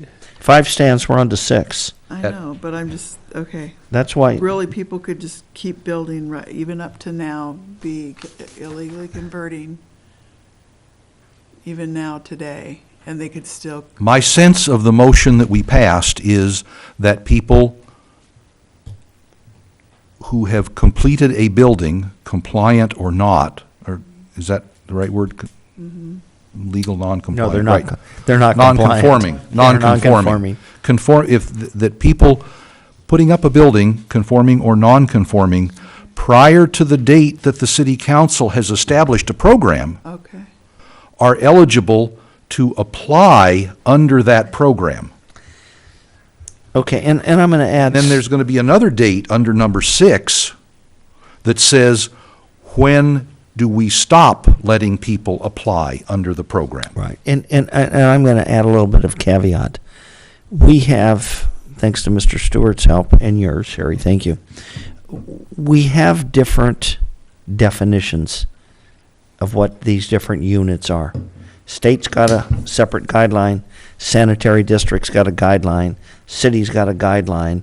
And so what may happen is we have a pretty solid, good, safe unit that somebody's going to hurry up and slap a kitchen in at the last minute that was built 10 years ago. But when is the conversion date? I don't want to get into that argument and just say, boom, it's done. They did it at the last minute. It was done in phases. Can the chair make a Sure. recommendation? Okay, number 6. Okay. Should the city council establish a firm end date for the compliance program, and what date? I would say that date would be 120 days after adoption of any of these recommendations. Okay. And including 6, because without them adopting 6. Number 7, we Wait, beat that to can- death. We can go ahead and take a vote. We need a Oh, second. I'm sorry, let's take a We didn't vote. have a second, and we Oh, I didn't don't have have a discussion second. of the motion yet. Let's have a discussion.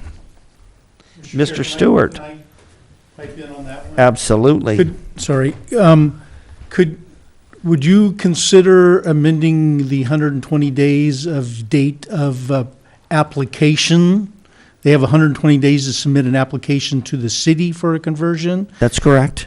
Okay, so an application. So we may take a few weeks to process that application if we get a lot of them, so that it may exceed the 120 days for us to process that. Oh, I would think that would be fine. Here's all my point is, if they have a date stamp, which is within 120 days of what council adopts is all of their policies. Right. Then what would happen is if we can't restrict them and we can't circumvent their rights. My understanding is that once they get the date stamp, even if we didn't get it back to them by that 120 days, when still we in. did get it back, if it were 150 days, that they would then have 6 months to exercise that permit or ask for an extension for up to another 6 months and show good cause. Because we can't deny them their rights of a permit.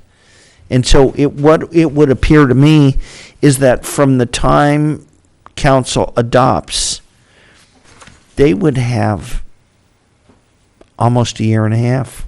Thanks for that clarification, because sometimes that becomes an issue when we get close to a hard, fast deadline.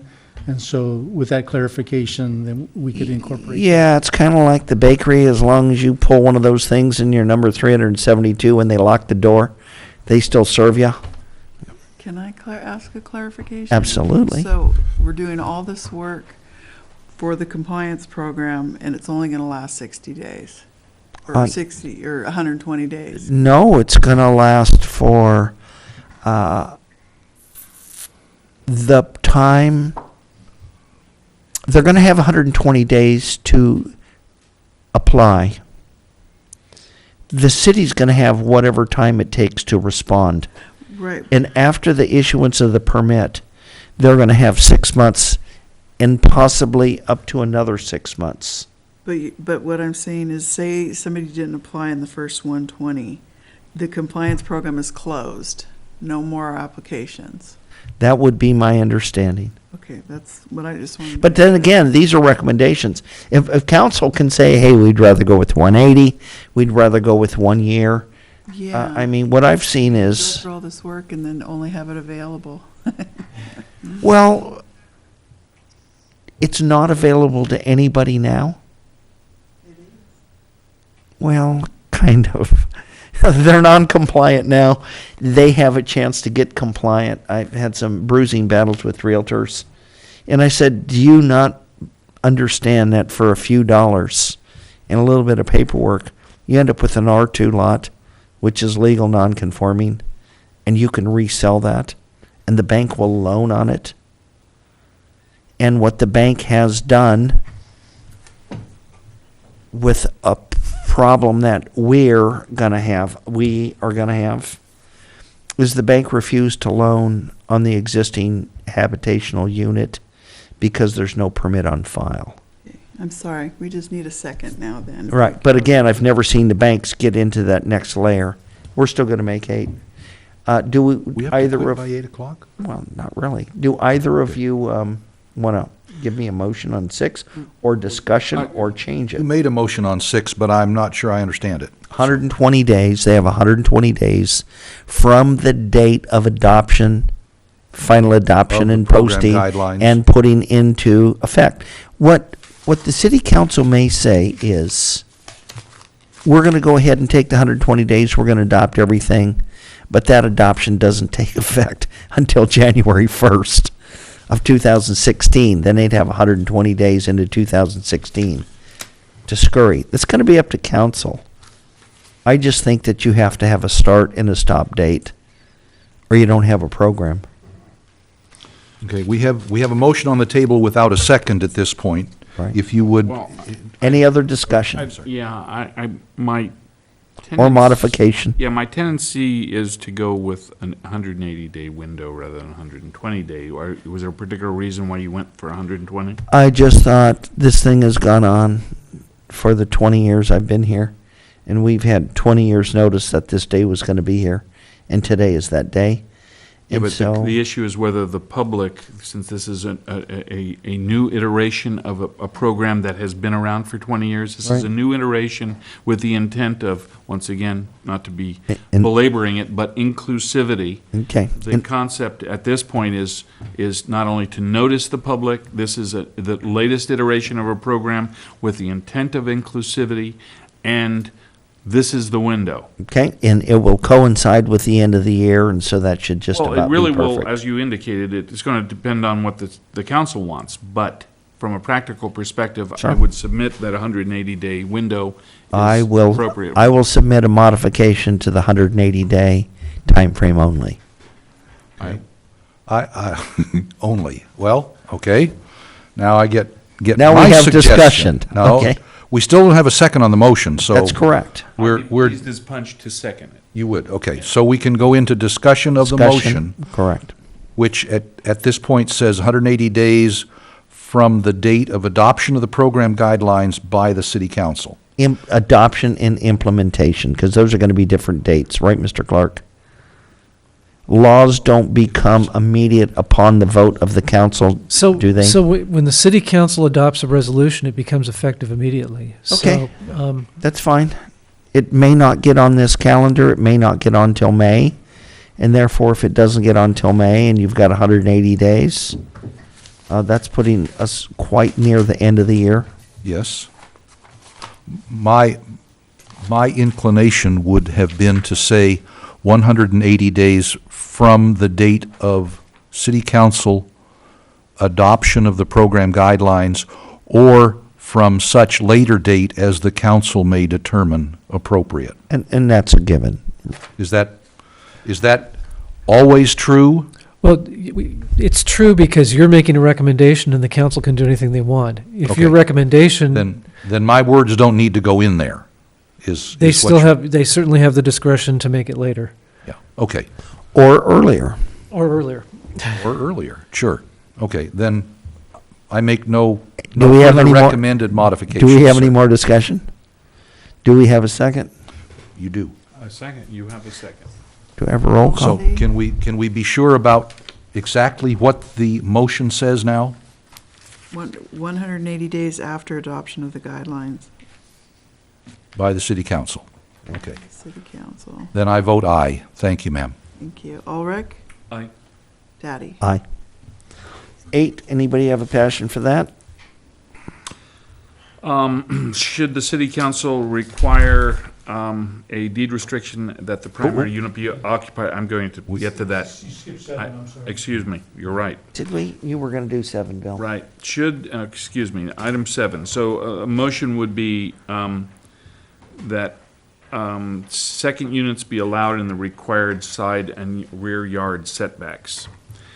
And I would offer a motion that allows second units within the program to be allowed within the side and rear yard setbacks up to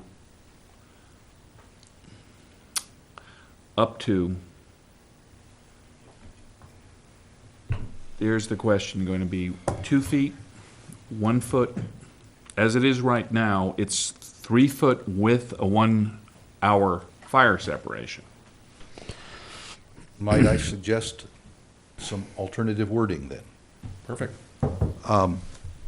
I think if we say second units be allowed in the required side and rear yard setbacks, however, if the encroachment is to within less than 5 feet of the property line, that the 1 hour fire protection stuff be there.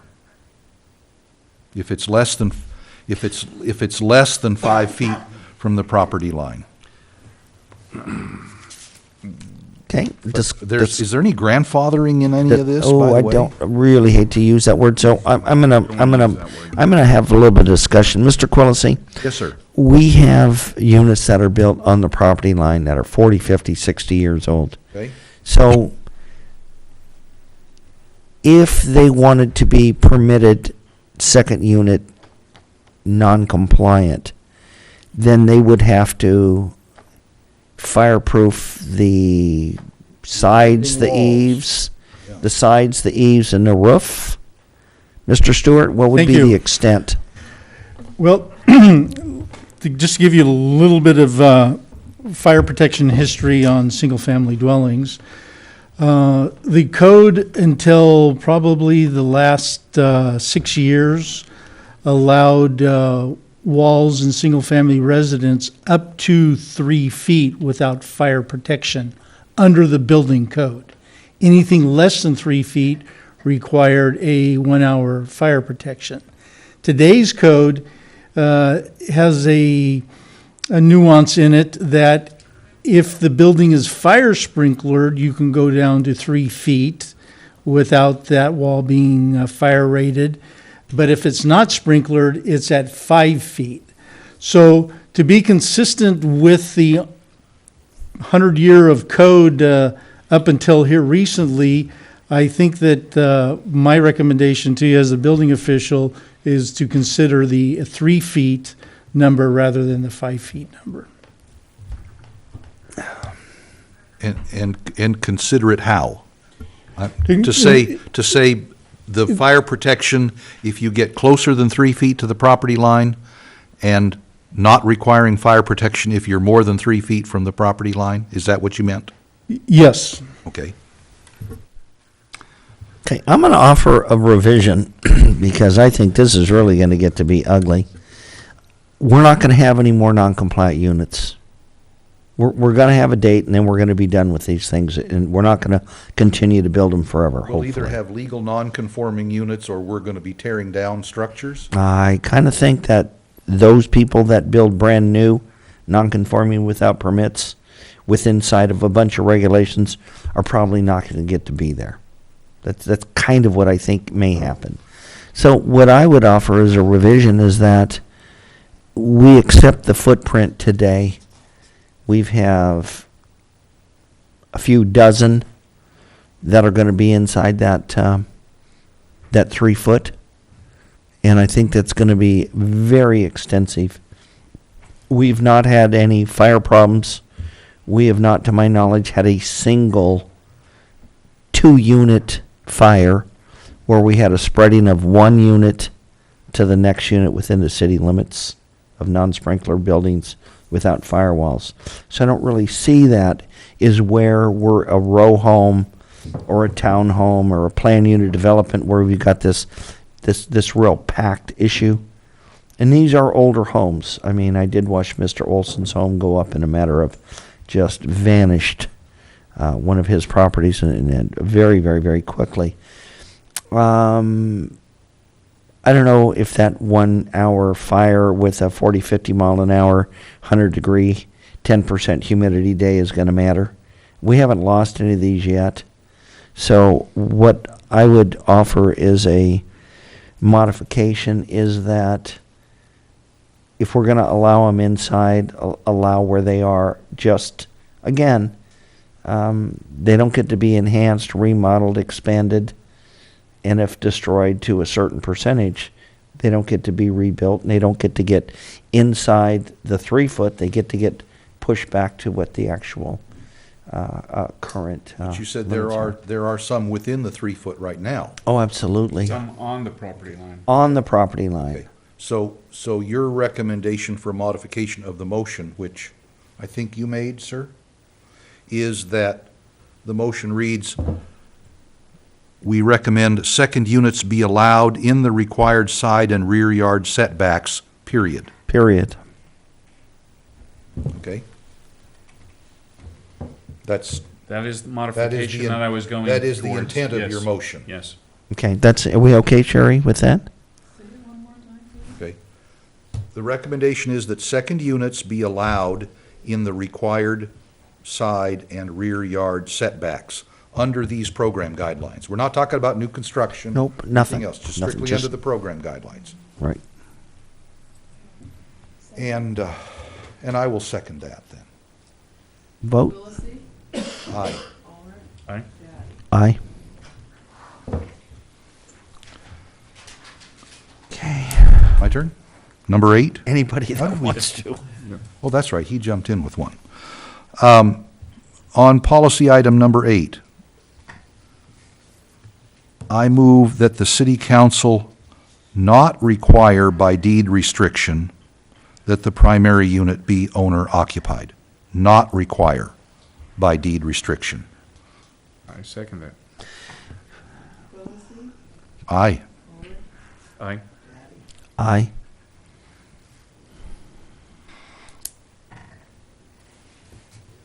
Okay, I would submit a motion that the building code compliance be based on the date of construction or its submittal to the building second unit compliance program and not be based upon a service date, in-service date. Thank you. I don't care Discussion, to second can that. we have some discussion on that, Mr. Quillisi? I've seen, and Mr. Stewart, when Mr. Quillisi's done, I'm gonna ask you for, you're expressing some thoughts. We have this phrase "in-service date," which I just is hate still not well defined in my mind. But I feel that the building code compliance, not the fees associated with the program guidelines, but the building code compliance for a second unit should be based on the date at which the building was first made habitable. Not when it was constructed, but when it was first made habitable, and not when they applied. If we make the in-service date when they applied under the program, then everybody's going to be in 2015 or 2016, and they're all going to be stuck with sprinklers and GFCI and stuff like that, and I don't think that's the intent of the program. That was also not Oh, no, that was not your intent either. not my Okay. intent either, so, okay.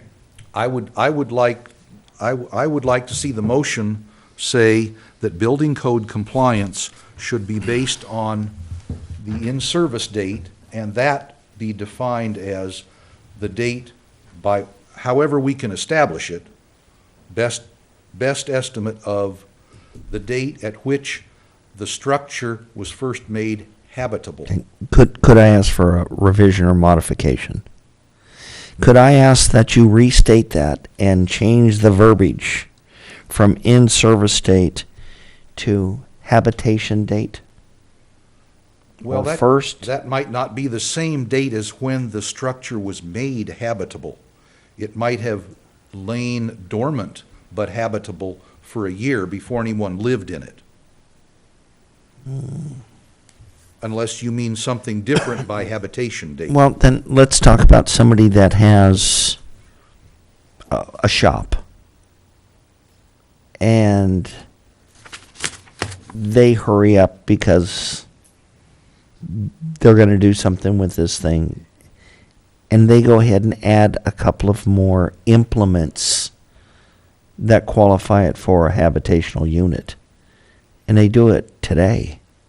What is the in-service date then? I'm not arguing with any of these. I understand. I'm trying to get a clear, definitive, we understand. Now, if it was saying- built in 65 Okay, and it was partially, they had a bunk bed, it had electricity and it had running water, but it didn't have any other plumbing. it had a toilet, Oh, it had a toilet. but it didn't have a shower. Now it's got a shower and a water heater that was installed a year ago. And now today they're going to install a stove and and so as I see this thing incremental creep, because we have these things that have been used as guest houses. And we have the granny flat concept, and we got the rumpus room or bunk room for the boys stuff. But when you start getting full on heating, water heaters, cooking, and a number of things, my question would be then, well, where do we throw the dart and hit the in-service date? Sure, okay. So if you can give me something that just clearly says, hey, you did this when you hooked up gas for the water heater, it was done, or when you added to this, it was done. Just Well, I think we have, either in the code or from staff or somewhere at this point, a definition of what habitable means.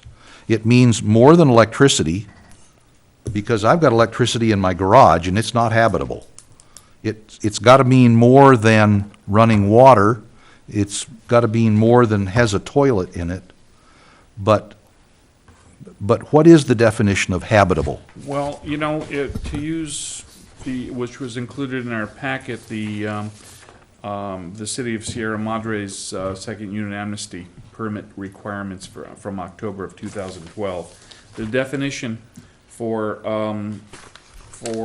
eligibility is it must meet the following state definition of an independent second unit: attached or a detached residential dwelling unit which provides complete independent living facilities for one or more persons, shall include permanent provisions for living, sleeping, eating, cooking, and sanitation located on the same parcel as a primary dwelling unit. Okay.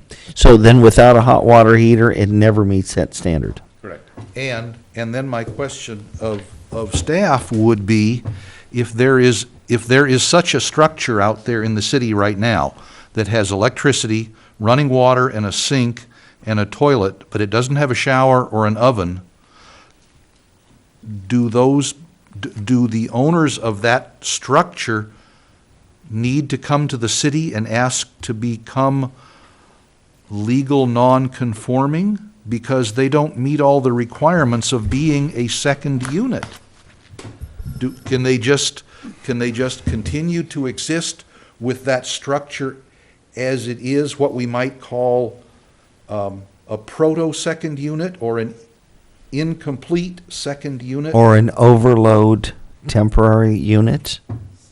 Whatever it is. I'm trying to understand what kinds of accessory structures are we trying to include in this program? Chair, can I Please, put your 2 cents in. add my 3 I cents worth never there? did like, It would have been I done a never long did time like ago. in-service date. I never did like that. So we'll The- use other words in the motion when we get to it. Yeah. Of course, I sit here and I apologize if my face, if I get expressions, but Don't my play ro- poker. Yeah, no, never, never. I go to the point of how are city staff going to enforce this? I mean, that's the bottom line. Once the policy decisions are made, how can we implement this? How can we enforce this? A significant number of the current conversions that we have approved were simply them adding a gas line to serve a stove. That's it. Everything else in the building was permitted maybe 6 years ago, 7 years ago, under a building permit as a secondary living area, but not as a second unit. It's simply the addition of a stove that made the second unit. If the council adopts a policy that says that has got to come up to current code at the time that it was converted, At the time that the new gas unit was put in. at the time the new gas unit would be put in, I would have a situation on my hands that those ones which we've simply issued just a gas piping to approve, and the existing were built under the code that was in effect at the time they made that a living area, I would then be asked to make them comply with all the current code provisions for the electrical, energy, mechanical, all those elements, and I think that may be a little bit onerous. And so I think what the direction I'd like to see discussed is if the structure was built as a habitable area, which it constitutes a living area, as you've read in that definition of Sierra Madre, that's the standard definition, was built under the benefit of permits and inspections at that time, and any modifications they make to bring it into compliance with the second unit would have to meet current code. I wouldn't have, that would be something that staff could easily implement. Where the discussion really plays out is that if we have a situation where we have a conversion, what's a converted garage, a converted storage shed that wasn't habitable at that time. What is the reasonable elements that we should incorporate to bring that into compliance with some type of health and safety code? Whether that's 1941 provisions, whether that's the Uniform Housing Code, or whether that is the current building code, that's really a point of discussion that a recommendation needs to be made on those particular units.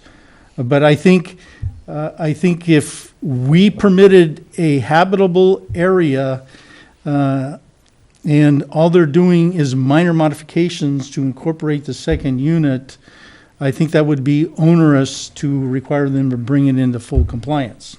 Okay, this is along the same lines of, if I wanted to expand the footprint of my house, then the expansion of the house would have to meet current code, but I don't have to go back and earthquake-proof the other far corner of the house because I'm not changing it? Is that the philosophy we're talking about here? Simple discussion, yes, if you're not taking any seismic loads and putting it into the existing house from the addition. But if you're adding an addition and you're basically handling all of its seismic loads in that design and not incorporating it into the existing house, you're correct. Okay. And so if we had a bunkhouse that had a toilet and running water and electricity, but it didn't have cooking facilities, and that was all done, Lord knows when, back in the far distant past. We may or may not be able to establish the date of all that stuff. And then they come in and put in cooking facilities and whatever other changes are necessary to make it a potential Independent living to unit. make it an independent living unit, then what you would recommend is that last set of modifications be subject to the code for when the modifications were applied for, and that the rest be let go unless it's a matter of public safety. Okay, and so can for live a with matter, and for a matter of clarity, Yeah. we're gonna bring in a stove. So we either bring in a gas stove or we bring in electric. Yep. They're gonna bring in a water heater. So it's either gonna be gas or it's gonna be electric. It's probably not gonna be solar. And then at that time, depending on what they're bringing in, and this is the slippery slope, but I mean, it's really critical. If we're gonna go ahead and bring in an electric stove and an air conditioner, that existing electrical is probably never gonna be adequate to the bunkhouse wiring of 1965. And there's probably not a sub-panel. So we are going to be forced. There are going to be some things that are put in there that are going to force a little bit more modification. Yeah, a little bit more. It's still not going to be the structure. Maybe it won't go Title 24. We make them put in dual glaze windows and all that kind of stuff. But again, if you're going to put in a electric stove and air, that's going to take a big load. I'm not talking about a little tiny unit in the window. I'm talking about an air conditioner. I'm talking about electric stove.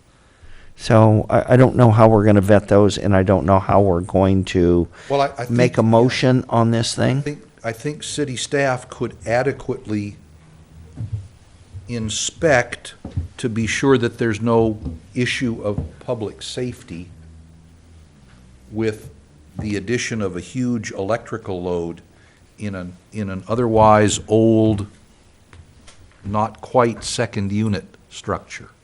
See, what I don't want to do, Mr. Stewart, is get into the point which is today's construction. I don't know if anybody understands it. You do. I do.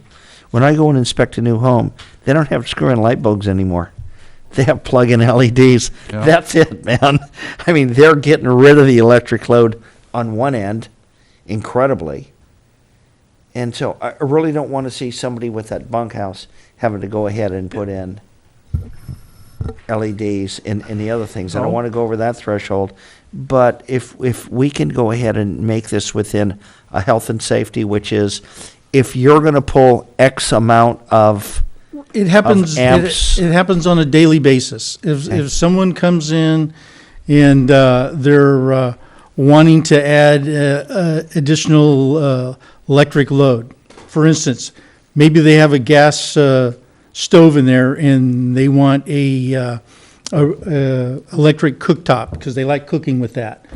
We have to evaluate the existing electrical service panel to make sure it's adequate to be able to serve that new electrical load. That's that If public safety stuff. Yeah. That is straight public safety elements, and if they got an old 60 amp electrical service hanging on the wall, that's going to have to be upgraded to a minimum of 100 amp service. So that's really not going to have anything to do with our resolution. We can have somebody make a motion as best you can down there.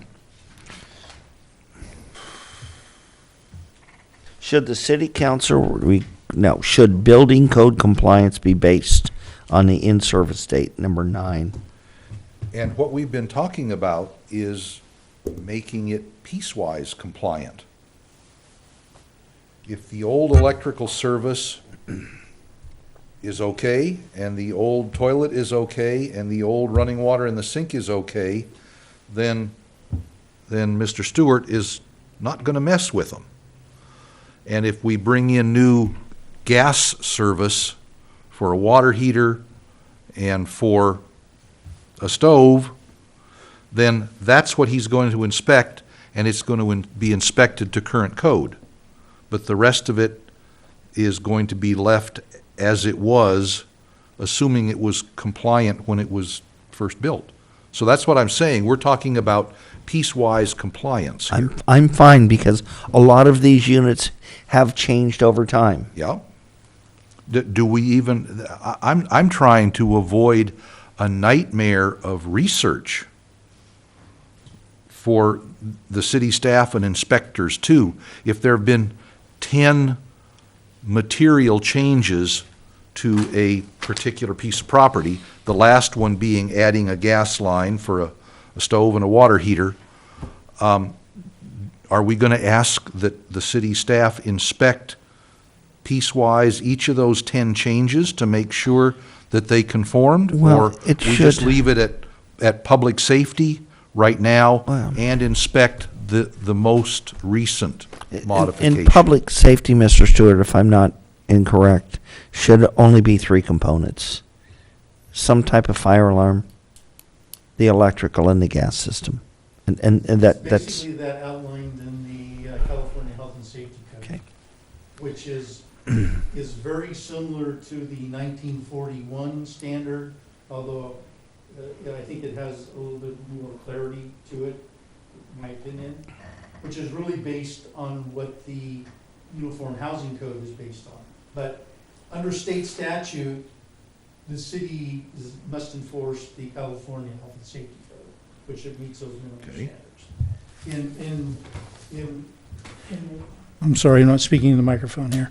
And my recommendation would be that if we're dealing with structures that were constructed without the benefit of permits or inspections, or if they were built prior to any code provisions, that this board consider either by policy the 1941 standard or the California Health and Safety standard or the Uniform Housing Code, or melting those together some way that you feel comfortable with as a standard. But it's extremely important that we have a standard. okay, so Mr. Quillisi, Yes, sir. 9 and 10, it's very interesting. Number 9 says, shall we do this? Number 10 says or. Shall we do something else? So what we can do is, it's up to you. You can make a motion, resolution, recommendation. Where's that? Motion on the table. And what we're doing is we're talking about a modification or a withdrawal. Arguably, we could also retract that That's, motion. and goes directly to Go 10. 10. Eliminate 9 and go directly to 10. Yes, I think that. In number that 9, streamlines things. did you want to remove the word in-service date in the guidelines and change it to date of construction? My motion would be to eliminate item number 9 In total. in total. Okay? Mr. Yeah. And so your motion is that that building code compliance be based on State Civil Code Section 1941? Yeah, 10 starts with or as an alternative to 9. Yes, So I'm opting to eliminate 9 and go. and eliminate or. Exactly. Yeah. Where does that, I'm inclined to second that motion if I can understand the implications of the motion. If we are using the basic requirement for building code compliance being 1941, as opposed to any date certain, then how do we incorporate the addition of new stuff that would otherwise be inspected to current code? Or do you feel that 1941 would still be sufficient, even if people quickly added some gas appliances and came in then with an application under the program that would obviously include those gas appliances? Mr. Chair, by recommending adoption of the Civil Code 1941, that wouldn't change how we would deal with somebody coming in just installing a gas pipe, because that would have to be in compliance with the current code. Still got to be safe and in good working order and all that we look at the stuff. rest of the house in compliance with the 1941, which are strictly health and safety issues. Okay, Mr. Quillisi. then, yes, sir. Just for thought. Piecemeal was where we got sidetracked about 15 minutes ago. Mhm. Do you want to put a caveat in for recent additions, which says if you didn't have a permit for the panel that was added within the last 1, 2, 3, 4, 5 years, and the gas line, then those things need to get a permit for health and safety for those items that were recently added. But again, I'm not talking about structure, I'm not talking about roof, I'm not talking about seismic, I'm talking about gas and electricity and fire alarm. Well, gas and electricity and water Yeah. they all come under 1941. No, I understand it, but water to me isn't much of a health and safety issue. I mean, it's technically, but you're not going to die over, not having hot You water. mix it with electricity, yes. You would, you mix it with electricity. When you're Yes. getting sparks off the ground, you will. So if you want to offer up something, It- and would that even help, Mr. Stewart? If it's going to have no effect, let's move on. It really has no effect. Then let's move on. I would appreciate Then a motion. I will second the motion that the building code compliance be based on State Civil Code Section 1941, period. Minimum tenable conditions. I will second that motion, yes. Do we have a roll call? Quillisi, Aye. Ulrich, Aye. Daddy. Aye. Anyone with 11? Here we go, in service date. You gotta love this. 11. Yes, we are. There is no or there, so No. you don't get to get off. No, it is. Easy. It's a rather than.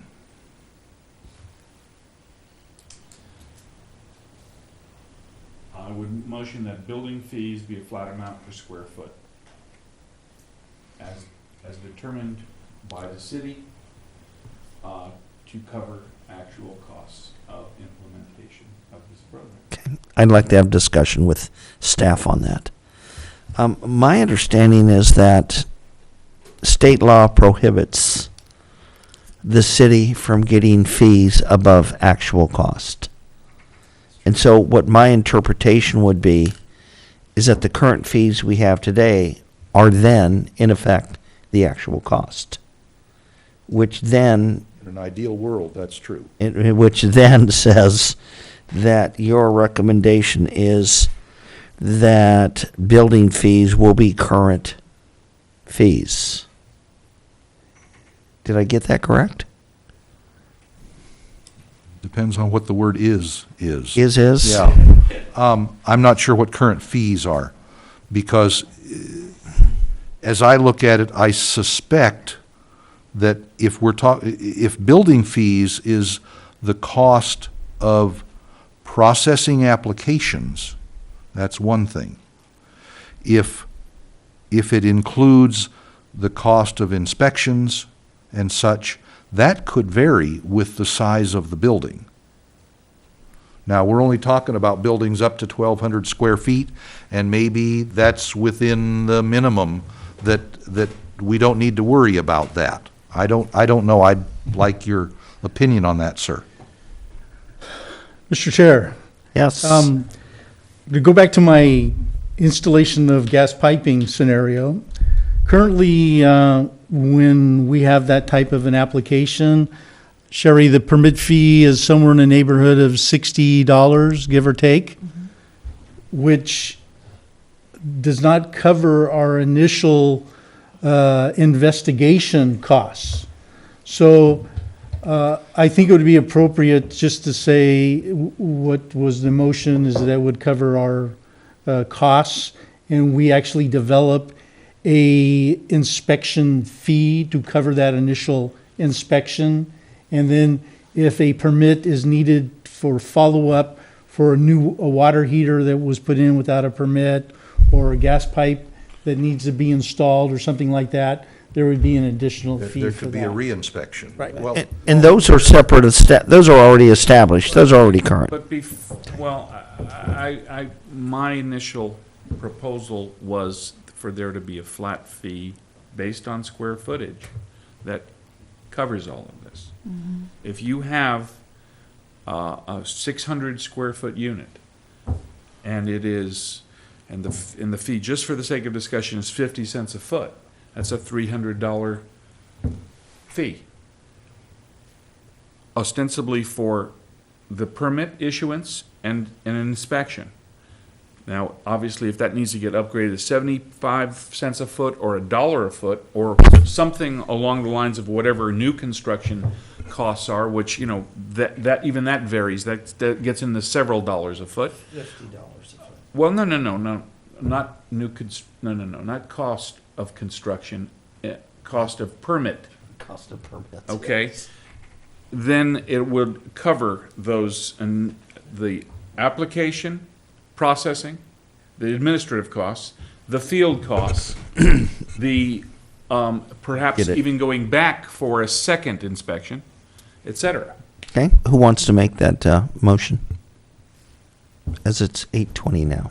Who wants to make that motion? we haven't a second for the motion that's on the table, correct? So I'll put, I'm sorry, Sherry, do we have a second on that? No. Okay. No, I don't, I didn't Okay. believe the motion was Then completed. in lieu of that, I'd like to make a separate motion and say that building fees be designed to cover the actual cost to the city of permit application processing and any necessary inspections. But with a flat per square footage fee rather than several different fees aggregating. Make it simple. I don't think that inspecting a 640 square foot structure for addition of a gas line involves any more or less effort than inspecting a 1,200 square foot No, you're structure inspect- for that gas line You're installation. not inspecting it for a gas line, you're inspecting the structure for compliance with the program. You don't get hung up on the components and the details. Or else you're looking at a water heater here, you're treating it like it's new construction then. We're looking at this as a compliance program. The issue is, how much is it gonna cost the city to execute it? Right. That's all. That's Which why is I'm saying why a I flat said, fee. I said the cost should reflect the cost to the city of processing the application and any required inspections. But we're talking about how to adopt a fee structure. I'm not sure how to Or- get to that number. Okay. But I think that should be the basis for the number. But once And again. I don't think that a square charge per footage square or foot but doesn't do it. has any necessary relationship to the cost to the city of performing those actions, processing the application and any necessary inspections. So I'm not sure how to go with that, because I don't think it costs twice as much.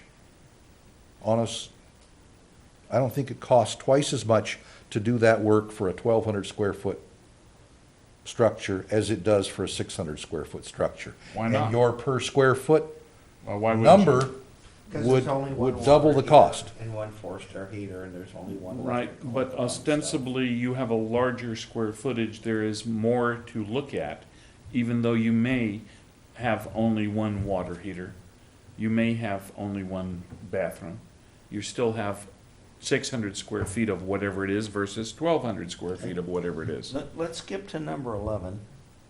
We may not be able to make a recommendation on 10. That was 11. That was 11. That was 11, And yeah. then we're going to go to 12. Okay? In this, I want to take this one on. Should the confidentiality of applicants be maintained to a degree possible? Obviously, we want to maintain as much confidentiality, but I don't believe we can we can't certainly guarantee confidentiality. I would like us to be kind, but since we know that there are 4 other agency departments that have the information, the city, the assessor, the collector, and the school. And- So there is no reasonable expectation that there can be any confidence. And they all do what they do under the provisions of state law. They have to under state law, Okay. and it is public information under state law. Then my feeling is, why ask the question? Are things going to be any different if we say yes than if we say no? And I submit they will not be. And therefore, I would submit that we skip number 12. It is not necessary to take a position on that question, because these other agencies are going to make the identification of applicants public anyway. Is that correct? For discussion, So, yeah. I think we have a different problem here. Yeah. Mr. Clark? If you look at page 7 of 20 on the second dwelling compliance program, there's a statement, there's a paragraph that says confidentiality. The concern that Mr. Daddy raised, which I agree with, is that we're saying that we're not going to make information available, but we probably can't deliver on that because of the Public Records Act and other laws.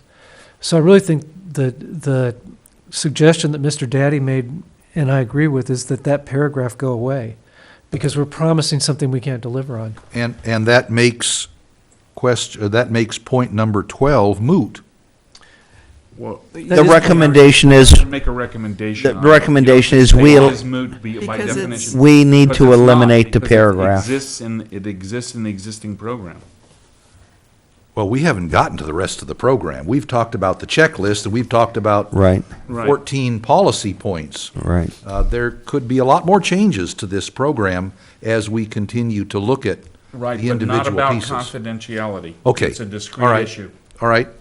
Then I would move that the confidentiality of applicants Paragraph. be maintained to the degree possible under state law. Just because, what does that allow us to do? Nothing. I think, Doesn't allow us to do anything. again, I think the problem is that the guidelines are misleading. So I would suggest a motion along the lines of modifying the guidelines to eliminate the confidentiality paragraph. Could I offer up an alternative motion? I recommend that the paragraph be stricken from the guideline. And that will eliminate the need for a vote on item number 12. Is that right? In lieu of 12. 12. In lieu of 12. Do I have a second for I'll discussion? second that. Okay. Quillisi, Aye. Ulrich. Aye. Daddy. Aye. And just for clarification, the motion was that we strike the confidentiality paragraph on page 7 of 20 of attachment A. Thank you. And then 12 becomes Moot. moot. Okay, 13. I would like to take that one on. I think the utilities really are something that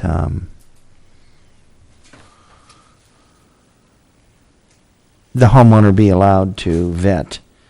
If we have a need for service, we have provisions where we can add an additional electric panel, which has an additional meter. But mandating that two families on a single meter use that single meter will get them into tier 4, where 2 meters will maybe leave them in tier 2. 2 tier 2s for the same usage will be much less expensive than a single tier 4 at the same usage. So I'm going to make a recommendation that the metering be left to the discretion of the individual unit owner. I'll second that. Okay, roll call? Aye? Aye. Aye. Okay, last one.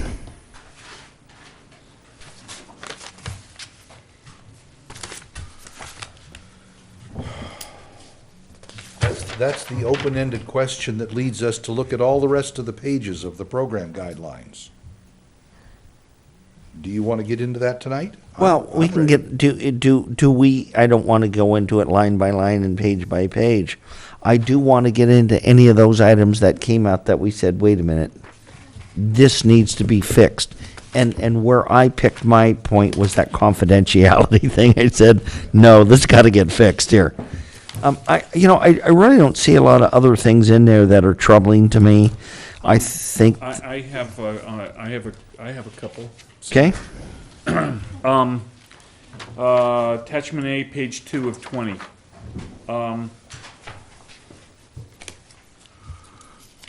Their program standards makes reference in the middle, item 2, or 2, yes, 2. Says the property owner as the eligible applicant must adhere to the occupancy requirements specific to the qualifying property. Just from a point of clarification, which occupancy requirements are those? I think we took them out. Okay. I think it referred to deed the restriction. primary unit had to be owner occupied. Well, I'd like And that we took really that out. clarified. It either needs to be removed and deleted, or it needs to be explained. Page 2 of 20, attachment A, item program standards, sub 2. Okay. There's eyes, 2 eyes. The property owner as the eligible applicant must adhere to the occupancy requirements specific to the qualifying property. Mr. Ulrich, would you go back and read question 8 and tell me where that which you just read delineates from number 8? Number 8 makes specific references to deed restrictions. You've got 2 different. And the primary unit be owner occupied. Once again, you're using 2 different terms to describe what you think is the same thing. So the terms should be congruent. At this point, the language is completely different in Okay. both the question as well as the document program standards. Offer me up a motion for 14. Well, I think at this point, we're going to. 14A. I would, 14A, that program standards as written on page 2 of 20 of attachment A, the property, the section 2 be deleted. I second. Aye. Aye. Aye. Okay, then we have on that And we will same, just renumber the rest of the, same page, paragraph. planning process.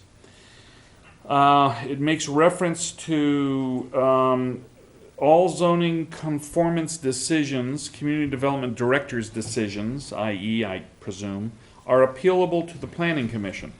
Now, I would entertain a motion that be limited to Title 10. well, the issue is in the packet, there's an application for an appeal to the Building Appeals Board. There is no application to the Planning Commission in the packet. So we have a conflation of appeals, and this paragraph is not clear about under which circumstances would, as you say, would an appeal, since only an appeal to the Planning Commission is referenced in this document, and it should have reference to a Title 10 appeal being appropriate to the Planning Commission and a Title 9 appeal being appropriate to the Building Appeals Board. Let me offer maybe a modification.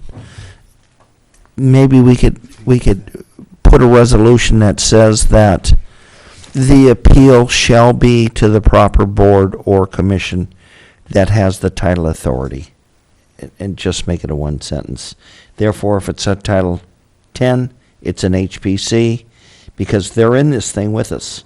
Or it's a Title 9, it would go to the proper board or commission, just by reference. Okay. Would you like to go ahead and restate that?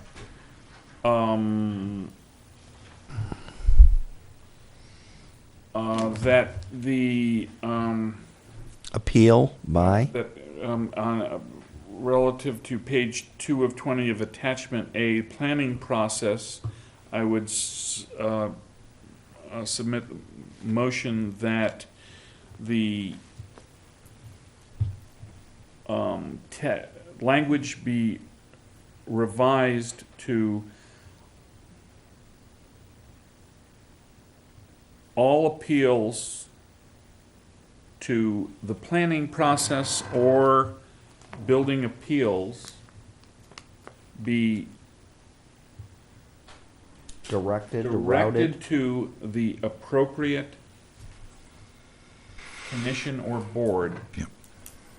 relative to Title 9 and Title 10 Authority. authority. I think you should. Can I explain one thing? When Kathleen was creating this document and we discussed it, that there is, as you see on page 2, it says planning process, and then you turn to page 4, there's building process. So we either need to remove that sentence from under the planning process, because she wanted them completely separate, so we could just add a sentence like that, that's appealable over into the building process section, or put it in a separate section to where it's totally separate Okay, from planning. I think that's fine. It needs to Because be that added was into then Kathleen's page intention. 4 of 20 instead. Okay, let's do it that way. So, we'll leave the page 2 of 20 as it's as it is, and then on page 4 of 20 we will add in all building code conformance decisions are appealable to the Building Appeals Board. Yes, thank Okay. you, I appreciate that. I second. there's, Quillisi, aye. Ulrich, Aye? Daddy. Yes. Do we have any more? Oh, yeah. I hate to backtrack, but I'm on page 1 of 20. Eligibility criteria. Sub-element 3, triple I, it says the second dwelling shall be the only habitable accessory structure on site.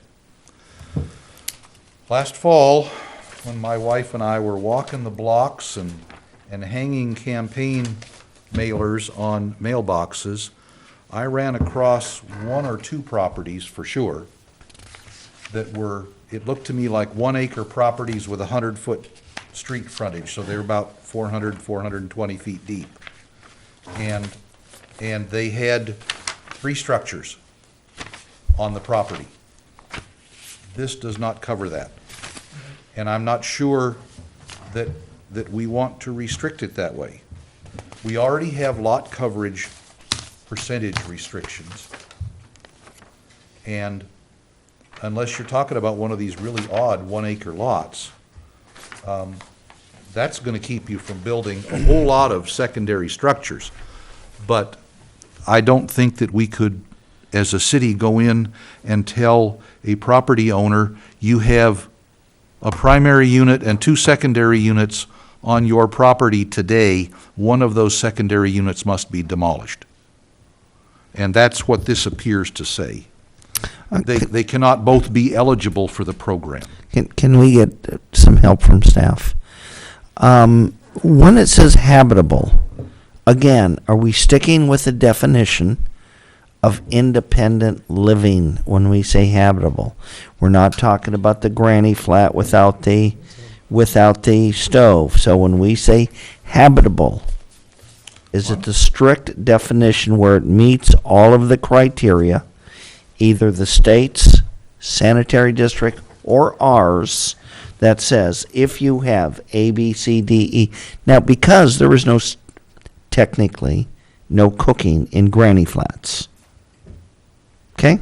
I'm So- talking about a situation where there's 3 dwellings with 3 separate, unrelated families living in them. With stoves, with everything. Presumably so. Fully outfitted. Well, Okay. For purposes of the example perhaps it's applicable to consider the example of this Sierra Madre program, which defines eligibility as existing second unit must be located on a residentially zoned property. The property must include a single-family residence and 1 second unit. No more than 1 second unit is permitted per parcel. That's to qualify for that program. There may be some exceptions or, that to this, but that kind of sets up an eligibility. That's criteria. very clear. And what I'm saying is, if there are 3 separate domiciles on a piece of property today, and they have been there for a long time, do we force one of those people to leave their domicile and the property owner to tear down one or the other? Your choice. Or what this seems to say to me. Or decommission. Or As the whatever. sanitary district What this right mandates. now says is that if you have more than 2 structures on your property, you cannot have a primary unit and More than one and secondary. more than one other unit eligible for this program. And so what if there is a structure that, by that definition, is not eligible for this program? What happens to that structure? They submit So- an appeal to the Planning Commission or the Building Appeals Board, because that's an anomaly. Mr. Stewart, I want to stay away from the grandfathering, period. I don't Let me- want, Trying not to use I that don't word. want to use that at all. And it's But is not- there, what does the exemption say when it comes to those units built prior to the formality of getting building permits within the city of Ojai? We have a number in the hundreds of units that were built prior to formal permits being required. So we really got 2 scenarios that I can think of at this hour that would fall into that category. The first one is that they're existing non-conforming. So built prior to 1959, they placed 3 residents on the property. Those were all separate residences. As long as they meet minimum health and safety code, life goes on. So let's say that we had a situation where they built the primary residence, and then under the current program, they built a second unit, and then they opted to build a third unit without the benefit of permits or inspections. That third unit would not be eligible to apply for this program. That I understand, but what then is the status of that third unit? They would have to convert that into an allowable use under the zoning That provisions. is non-habitable, or, That would be Yeah. more than likely or non-habitable. they can appeal. Or they can appeal. Get some type of, planning approval that would allow that if it is available to them. Like rezone the property or something. Wow. Okay. Then, under eligibility criteria, and I'm just trying to think out loud here for a minute.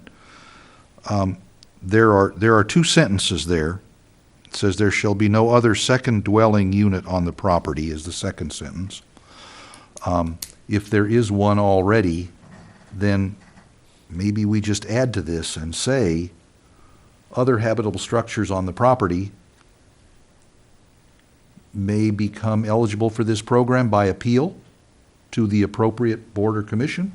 I think. I don't know what. I think that's a I'm basic trying not to right. tear down any structures in the city by inherent restrictions in the program guidelines. That's my aim. I think they wouldn't be eligible. Okay? And I think what would happen is it would be up to the cities, the council's advice or policy on code enforcing those few that we have. I'd say we probably don't have more than 20 or 25 I'm sure. third I units. didn't see that many. Yeah, Well, there's a number out there. yeah. There are a number. And I think that they're going to have to appeal. And again, it doesn't really matter what the Planning Commission or the Board of Appeals or the HPC does. We're going to be advisory to. To the city council. And if we are silent on the point of third units, is it inherently understood by the citizenry that appeals can be made to the Building Appeals Board, say in this case, because we're talking about construction of a structure? Well, I think that would be Title IX zoning or Title 10 zoning. I would think it would be zoning, and the zoning would say, An appeal is usually an appeal of a discretionary determination, but this is a very objective standard, and I don't see how you get to the ability of, for example, the Planning Commission to allow a third structure unless it's allowed somehow by code. it's not. You can only appeal discretionary determinations? Yeah. Well, you could appeal a staff determination to the Planning Commission, I suppose. But if there But- was a piece of municipal You code can't- that you did not comply with, and the city wanted you to take some drastic action, like tear a building down, you can't appeal that? You can't use the appeal process to legalize something that's not otherwise legal. My understanding is from your question, is that would be something that someone would appeal to the city council. I don't know. I don't know That where is- we're going with this. Correct me if I'm You could wrong, call that it an is, appeal, Could- you that could is call the it a ultimate. Okay, waiver. so With how, the exception of building-related matters, that is the ultimate okay, venue for an appeal. Is the Well, let- existence of a building matter? So let me give you a different No. example. Let's No? say the code has a height limit of 35 feet. Yep. And you want to build a building that's 45 feet. The only way you can do that is to have the zoning code amended to allow for a 45-foot building. That's not an appeal, though. That's a change to the zoning code. Or a variance. Well, Can you do a variance to something? I don't believe so. I think it'd be very hard. Okay, due to the time issue here, I would request that either myself or one of the other board members make this recommendation. Cite that specific page, number, and issue, and that we recommend that the council be aware this is in there, and we This is an recommend. inherent problem in the city right now, which is unresolved by Correct. this program. Right, and then what we say is it is unresolved by this program, and we recommend that they provide additional scrutiny, additional information, additional attention to this inconsistency that's in this, because it is inconsistent. It doesn't give a remedy. It doesn't say you shall have only one additional besides the primary, and the other will be removed. It doesn't go as far as to say that. I would think that we're all prescient enough to make a recommendation. I would recommend that the wording of this item 3 under eligible dwellings say that no third dwelling may be constructed under, at the time of the adoption of this program, no third dwelling may be constructed on that piece of property. But if there's a third dwelling already there, I'm not in favor of forcing the property owner to tear it down. And I think that's what we're coming to here. Well, you're gonna decommission Or convert it or decommission it. You're gonna Right. decommission it from Throw a family habitational. out that is living in affordable housing in the city, It'll go from habitational to utility, as it is now. non-habitational. Okay, and I guess what I'm trying to elicit is a recommendation that council pay attention to this inconsistency and make a determination. That's a policy determination, and I recommend Yes, that it they is. be And- aware of it and that And we ought they to determine. recommend some kind of words, I think. I don't know what the words are right now. I tried some, and that didn't resonate. What about just eliminating that sentence? Then the question goes away. A third unit, there's no restriction, eligibility If restriction. we take out both of these sentences, shall be the only habitable accessory structure on site, and there shall be no other second dwelling unit on the property. If we take that out, then there is no restriction on the number of dwellings on the property. Right. I don't know that that's the way we want Well, to go there's either. a restriction by zoning code, but I think as you were saying, there might have been existing structures for some reason already in existence. It would eliminate it from the compliance and keep everything current, which would restrict third units anyhow. So it wouldn't bother what's there, but it won't. Well, okay, well, let's, for my, help me out of my ignorance here. If we simply eliminate this, then a property owner who has 3 habitable structures on the property gets to choose one of the secondary units to apply under this program to become legal non-conforming, and the third structure is still in limbo, I contend. And what do we do? Do we force them to throw a family out of affordable housing? Because by and large, I mean, by Ojai standards, these things are affordable. But what do we do?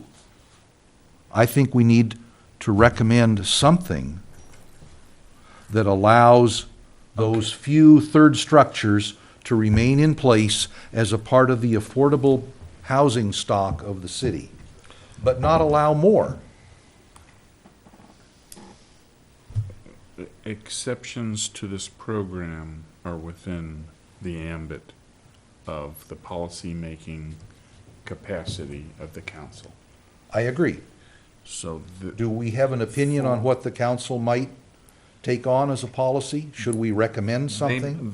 They, you know, at this particular point, I think Bob said, Chair Daddy already proposed that we're highlighting there are some exceptions to the overarching inclusivity of the program, which typically addresses a primary and a secondary. There may be some parcels, some properties that involve more than a primary and a secondary. The council should be aware of that and should make some policy that addresses that condition. I agree they should. And that's, Should we, as a board, recommend a policy to the city council for that situation? right now, I'm not feeling a particular compelling need to do that, personally, but, I would like to defer. I would like to just make them aware. yeah. Say, you have, council, you have a problem. We find ourselves torn. Okay, We don't believe that, I don't believe that anything existing habitable should be removed, but that's not my job. My job is to let them know you face a decision, whether removal, as we've done in the past, unfortunately. We've torn down the house 2 doors down. We've torn down the other one. We forced the property on Franklin to go away. So we have done some of this stuff in the past. I've not been an advocate of that. And I think that this is a policy decision that I'm not comfortable making a recommendation other than, please note that this is going to take exceptional attention. That would be my recommendation. would we as a board recommend that whatever the city council adopts as a policy, that it not involve the demolition of existing habitable structures? I don't think. You're not comfortable with that? I don't want, I don't think I See, want to go to that I- extent. I've That's stated- that is a policy. I don't want Matter. to lose any more stock, but We're then not again. making policy here. No, We're I understand recommending that. policy. That's, But that's what I'm saying. It's one of I those think that's a things- council issue. If, you know, from my perspective, I think that there would be exceptions to that overarching statement. Yep, That, okay, that we would not want to build in, I wouldn't want to recommend it being built into the policy of the city, okay? okay, how do we procedurally deal with those situations? I mean, we've had general agreement here, there are a number of them. We wait for an appeal. Yeah, you see, that's what, that's what I'd said at the outset. That allows for a case-by-case review of a situation that is anomalous to And the overarching this is not program. municipal code, it's a program, but if the program is adopted by the city council by resolution, does it not become governing rules for the city? Let's go back. I think it is code. I don't know. No, I think it We is. start- When we started way back, I said, where do all these things relate to the municipal code? I don't believe our code allows for more than 2 habitational units in an R zone. Right. Okay, so it's already code. Well- You already can't do it. And we're gonna find some that are. If you wanna go back and recommend something that says prior to 1959, I think I suspect that's the case with it's most of gonna this. be, I think if it's prior to 1959, I'm not really sure there's much that can be done. Because permits were not required prior to 1959. I'm pretty sure that if somebody, and I think we're talking a totally different issue, and this is the conforming issue, non-conforming units are not gonna be allowed to be built back outside of today's code.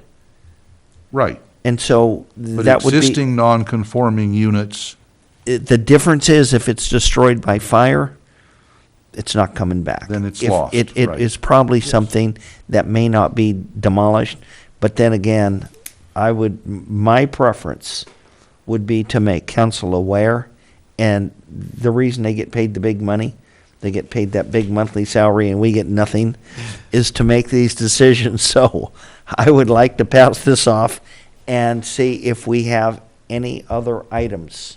Okay, then are we in agreement that subparagraph 3 under eligible dwellings can be deleted from the program with no harm to what's going on? I think we got to that, didn't we? No. Recommend city council further review of this section. Yeah, Oh, I okay, don't want to recommend that deletion because that is incongruent with the Sierra Madre model. It defines the program as being a primary and a secondary.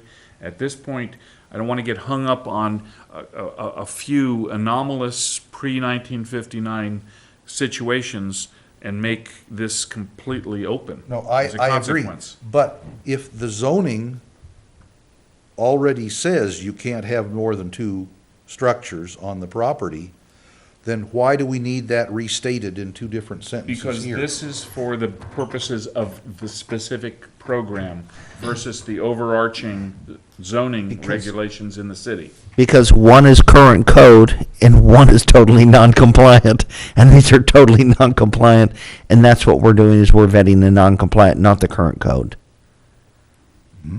So my recommendation is, It's not addressed in here, you automatically go back to the current, and that's what will apply if the Right. question comes up. I see. I would Okay. I would just like them to All be right. aware that it's gonna take, All right. that there will be some instances. So, Okay, if you'll restate the motion, sir, then, me? didn't you make the motion that we inform the Recommend- city council That, Further this is a review. problem? Just recommend city council further review of this section, not to invite the demolition of existing habitable units. There it is. Okay, I'll second that. Roll call. Quillisi. Aye. Ulrich. Aye. Daddy.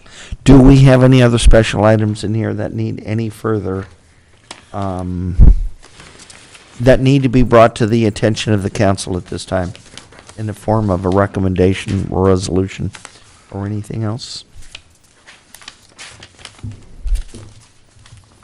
Yes? Page 5 of 20, there is a program application there, second dwelling compliance program application. I think we have eliminated the issue of in-service date, and I would recommend that we delete that verbiage and the blank next to it. That will be, Or is that- will go through the whole document, because that word is used through the whole document. so Okay. we'll have to change Okay, that. then we don't need to do that. Ba-dum-ba-dum. Does staff have any other recommendations or questions? Do we have anyone out in the audience that would like to add anything before I close this meeting?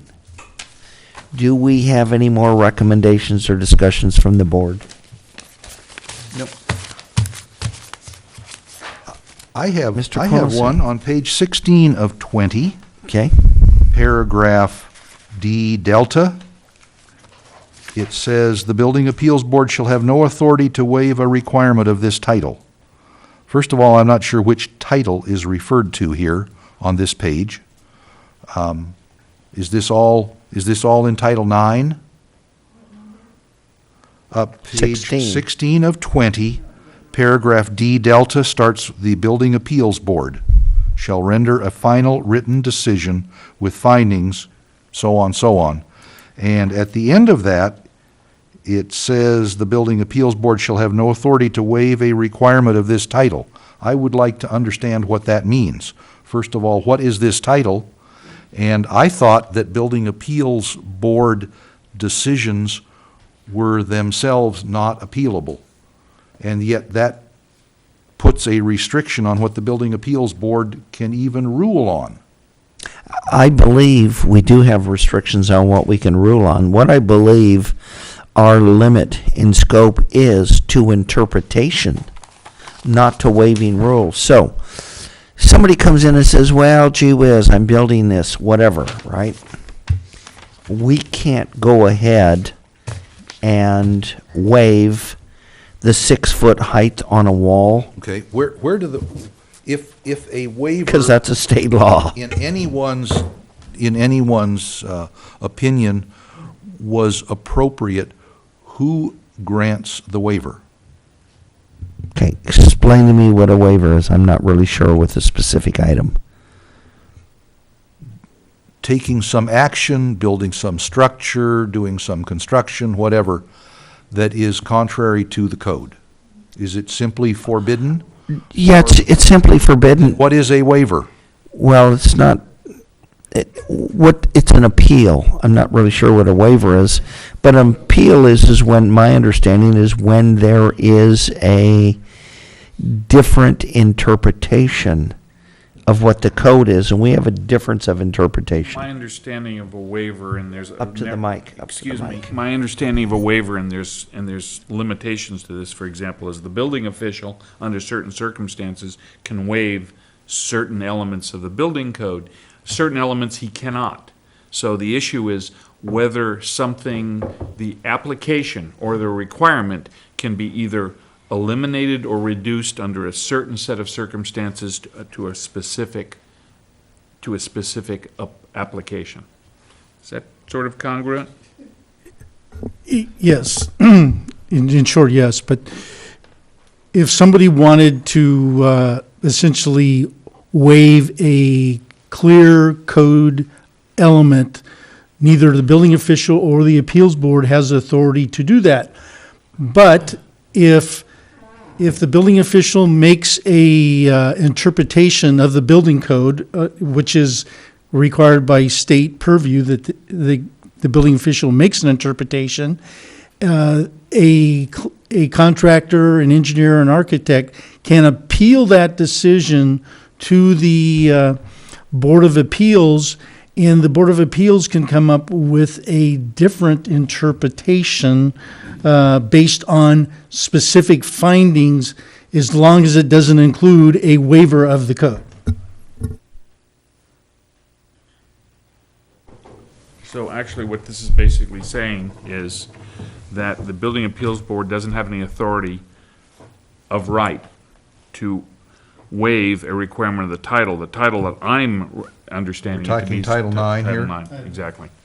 Because I don't see Title IX anywhere on this Yeah, page. it's not. And I that's looked why at it I as was well. confirmed. I'm sure it's That- implied. Generated my first question, Yeah. what title? Okay, and the beginning of the page says decisions of the building official can be appealed. Okay, I understand that.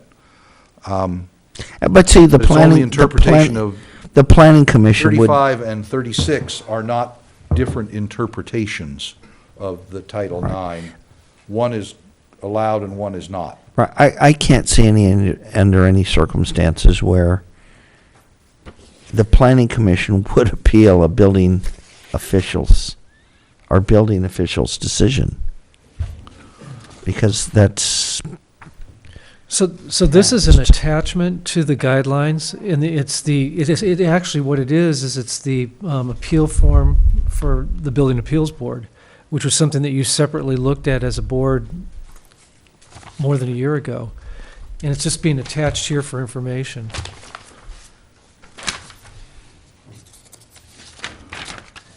And which is the appeals form? Is that part of the packet here? or- That is, and Steve, that applies to everything in the city, not just the second unit program. That applies to everything. That would be the California Building Code, Residential Code, Plumbing, Electrical, Mechanical, Historic, Building Code, those elements. And so that applies to new construction. That applies to everything, it's not just this program. It applies to everything. Okay. What did we decide to do with the checklist? Are we going to rewrite it? Are we going to ask staff to rewrite it? Basically, based on your direction this evening, we're going to use 1941 as our model. And so the checklist will be Much of the checklist goes away. will be incorporated 1941 elements rather than what you see today. Okay. Good then. And I apologize for dragging us through the weeds. It's not midnight. Right? But yeah, but I'm, okay. You have heard many times, goals are not necessarily achievable. Okay, well, anybody else have anything? Sherry? Mr. Clark? Mr. Stewart? Okay, we're done. This meeting's adjourned. As